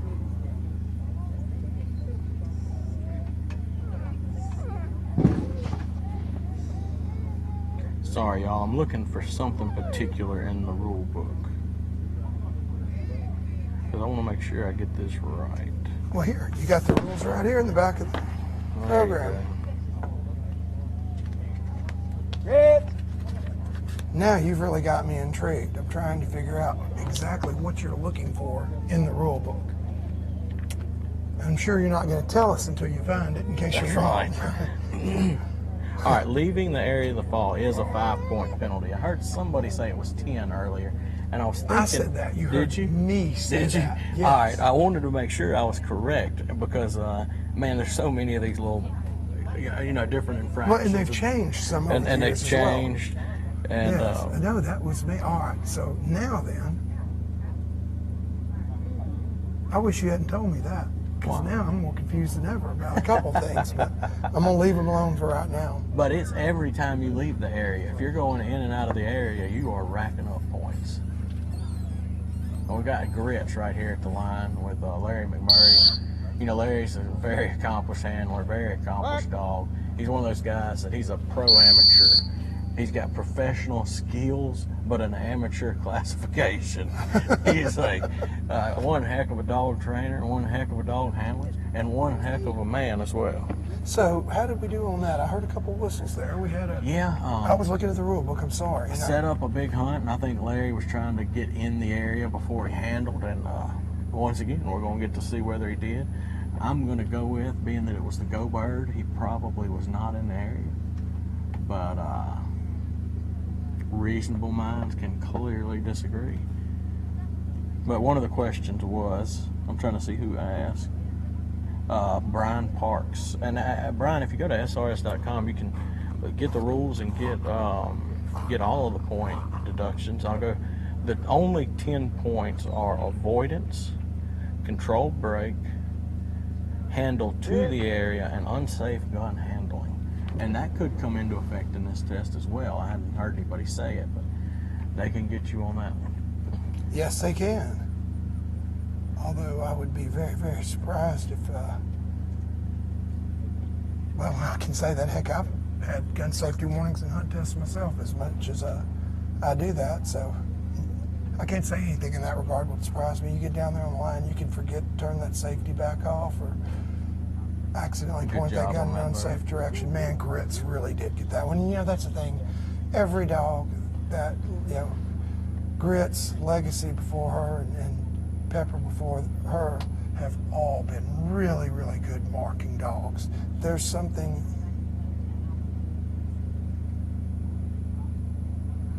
that he does in training Elaine Mitchell, that was, sorry about that, that was Lee Howard that we were speaking to that was headed back to Georgia. I think I did say who it was, but my mic must not have picked that part up.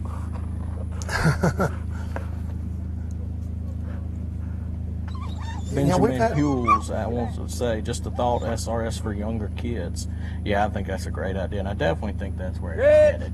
You know, she's already stepped out to collegiate, and I think a junior SRS, you know, you've got some of these dogs that, and I know you've had them in your lifetime, J. Paul, you know, tremendously talented dogs that anybody can handle, but they're just not quite enough to hang in the pro division. And man, I'd love to see those dogs get a second career with a kid running them. How about you? Oh man, definitely, definitely. I mean, that is great. You know, I've seen several folks do that, and I just applaud that because, you know, dog can still be competitive at some level. That's right. Still wants to do it. Maybe just a little too young, a little too talented to retire. That's a great way. Yeah, no, I mean, I'd love to see the SRS pick up a youth division.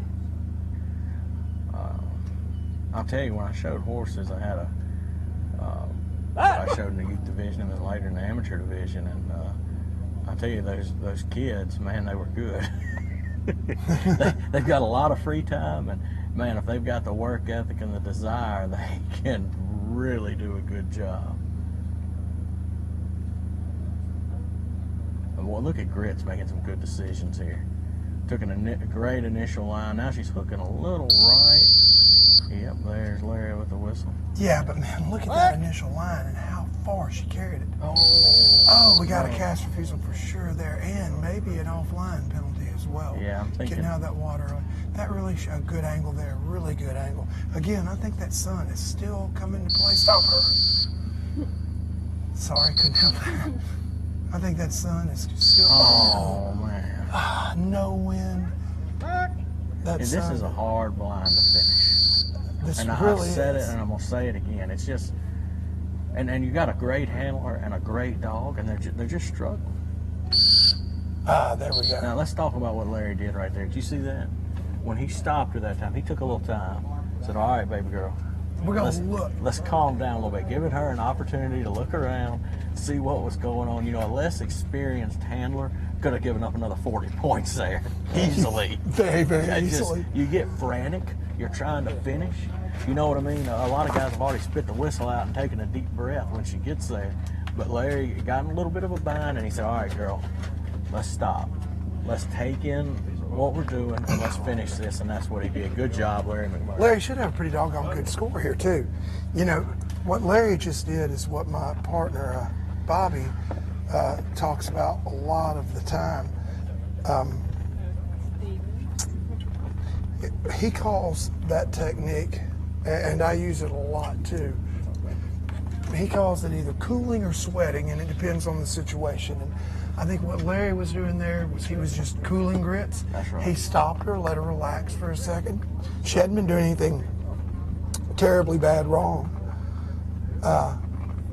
She just needed to slow down a little bit and think, you know. So in that case, letting her sit there for a second was cooling. You know, other times we use that, we call it sweating them. That's right. The dog's been making some mistakes in training. We maybe, or even in a test, you know, and they can tell by our body English and maybe the tone of our voice when we're giving our commands that, hey, we're not happy with them, and we stop them and let them sit there, and we want to sweat a little bit thinking, hey, what's fixing to happen? Is he going to come out here and grab me and take me back to the truck? Or, you know, maybe I need to make a good decision. Either way, sometimes that's a really good plan or a really good tactic to use during the heat of a series, a setup, you know. I can't remember. Cool them or sweat them. One of the gentlemen that ran with y'all back in the old days, I can't remember his name, but I was running a master one time, and I'd just gotten started, and man, they had a shoreline blind that was just chopping everybody up, and my dog gave me a little bit of a cast refusal and got up on that point, and I sweated it on that point, and we sat there, and I got the cast. My dog gave me a beautiful cast off the point. When I came off the line, he stopped me. He said, "Who are you?" I thought he said, "Where are you from?" And we sat there and talked for a minute. He said, "I just want to tell you," he said, "that you did the only thing that was going to get you out of there." And I said, yes, sir. Well, thank you for that. I appreciate you giving me that, taking some time and talking to me. And then he talked to me about training and how he worked on training. And telling you that for two reasons. One, I agree 100% with your analysis. And two, it's just another example that came to mind of people in this game taking some time and sharing some knowledge. Because let me tell you, when he stopped me, he told me some things that I came back and put into play here. It was Mr. Hurd. Yep. And good man. Good man. I can't tell you how much that meant to me, and really made me like SRS more, and made me go back and watch some old videos with him in it. I hope he's watching and knows that I'm thanking him for that. Well, let me tell you, but yeah, I mean, that's exactly the same way that came to Bobby and I. It wasn't original with Bobby either. We were training in North Carolina at an SRS event with Danny Farmer and Judy Aycock, and I wasn't up at the line, wasn't paying attention. Bobby was running the dog, and Danny, said, "Hey, why don't you make that dog sweat a little bit there? Stop that dog, sweat it." And, he was giving him really good advice and doing it while we were training together, trying to get better so we could beat him. And still, even though we were, the competition, the bad guy, of course, he won the dead gum event, so I guess we weren't very much competition to Danny at the time, but, and he won with Jack, a dog that later on Lyle had great success with. But yeah, there've been a lot of great people along the way that I've been very thankful to, and I'm sure you have too, for the great help and advice they've given us. Okay, we're going back to the action now. We got Stewart coming back up again. And let me tell you, you may have noticed that Stewart just left a few minutes ago with Casper. So one of the things that's challenging about giving you guys running order and scores is the fact that because even some of these amateurs, like the pros, have multiple dogs here, they've had to shuffle them up just a little bit in their order to give everybody time to get their dog out, get their dog loose haired and ready to go to the line. And speaking of ready, it looks like they are ready. So here we go.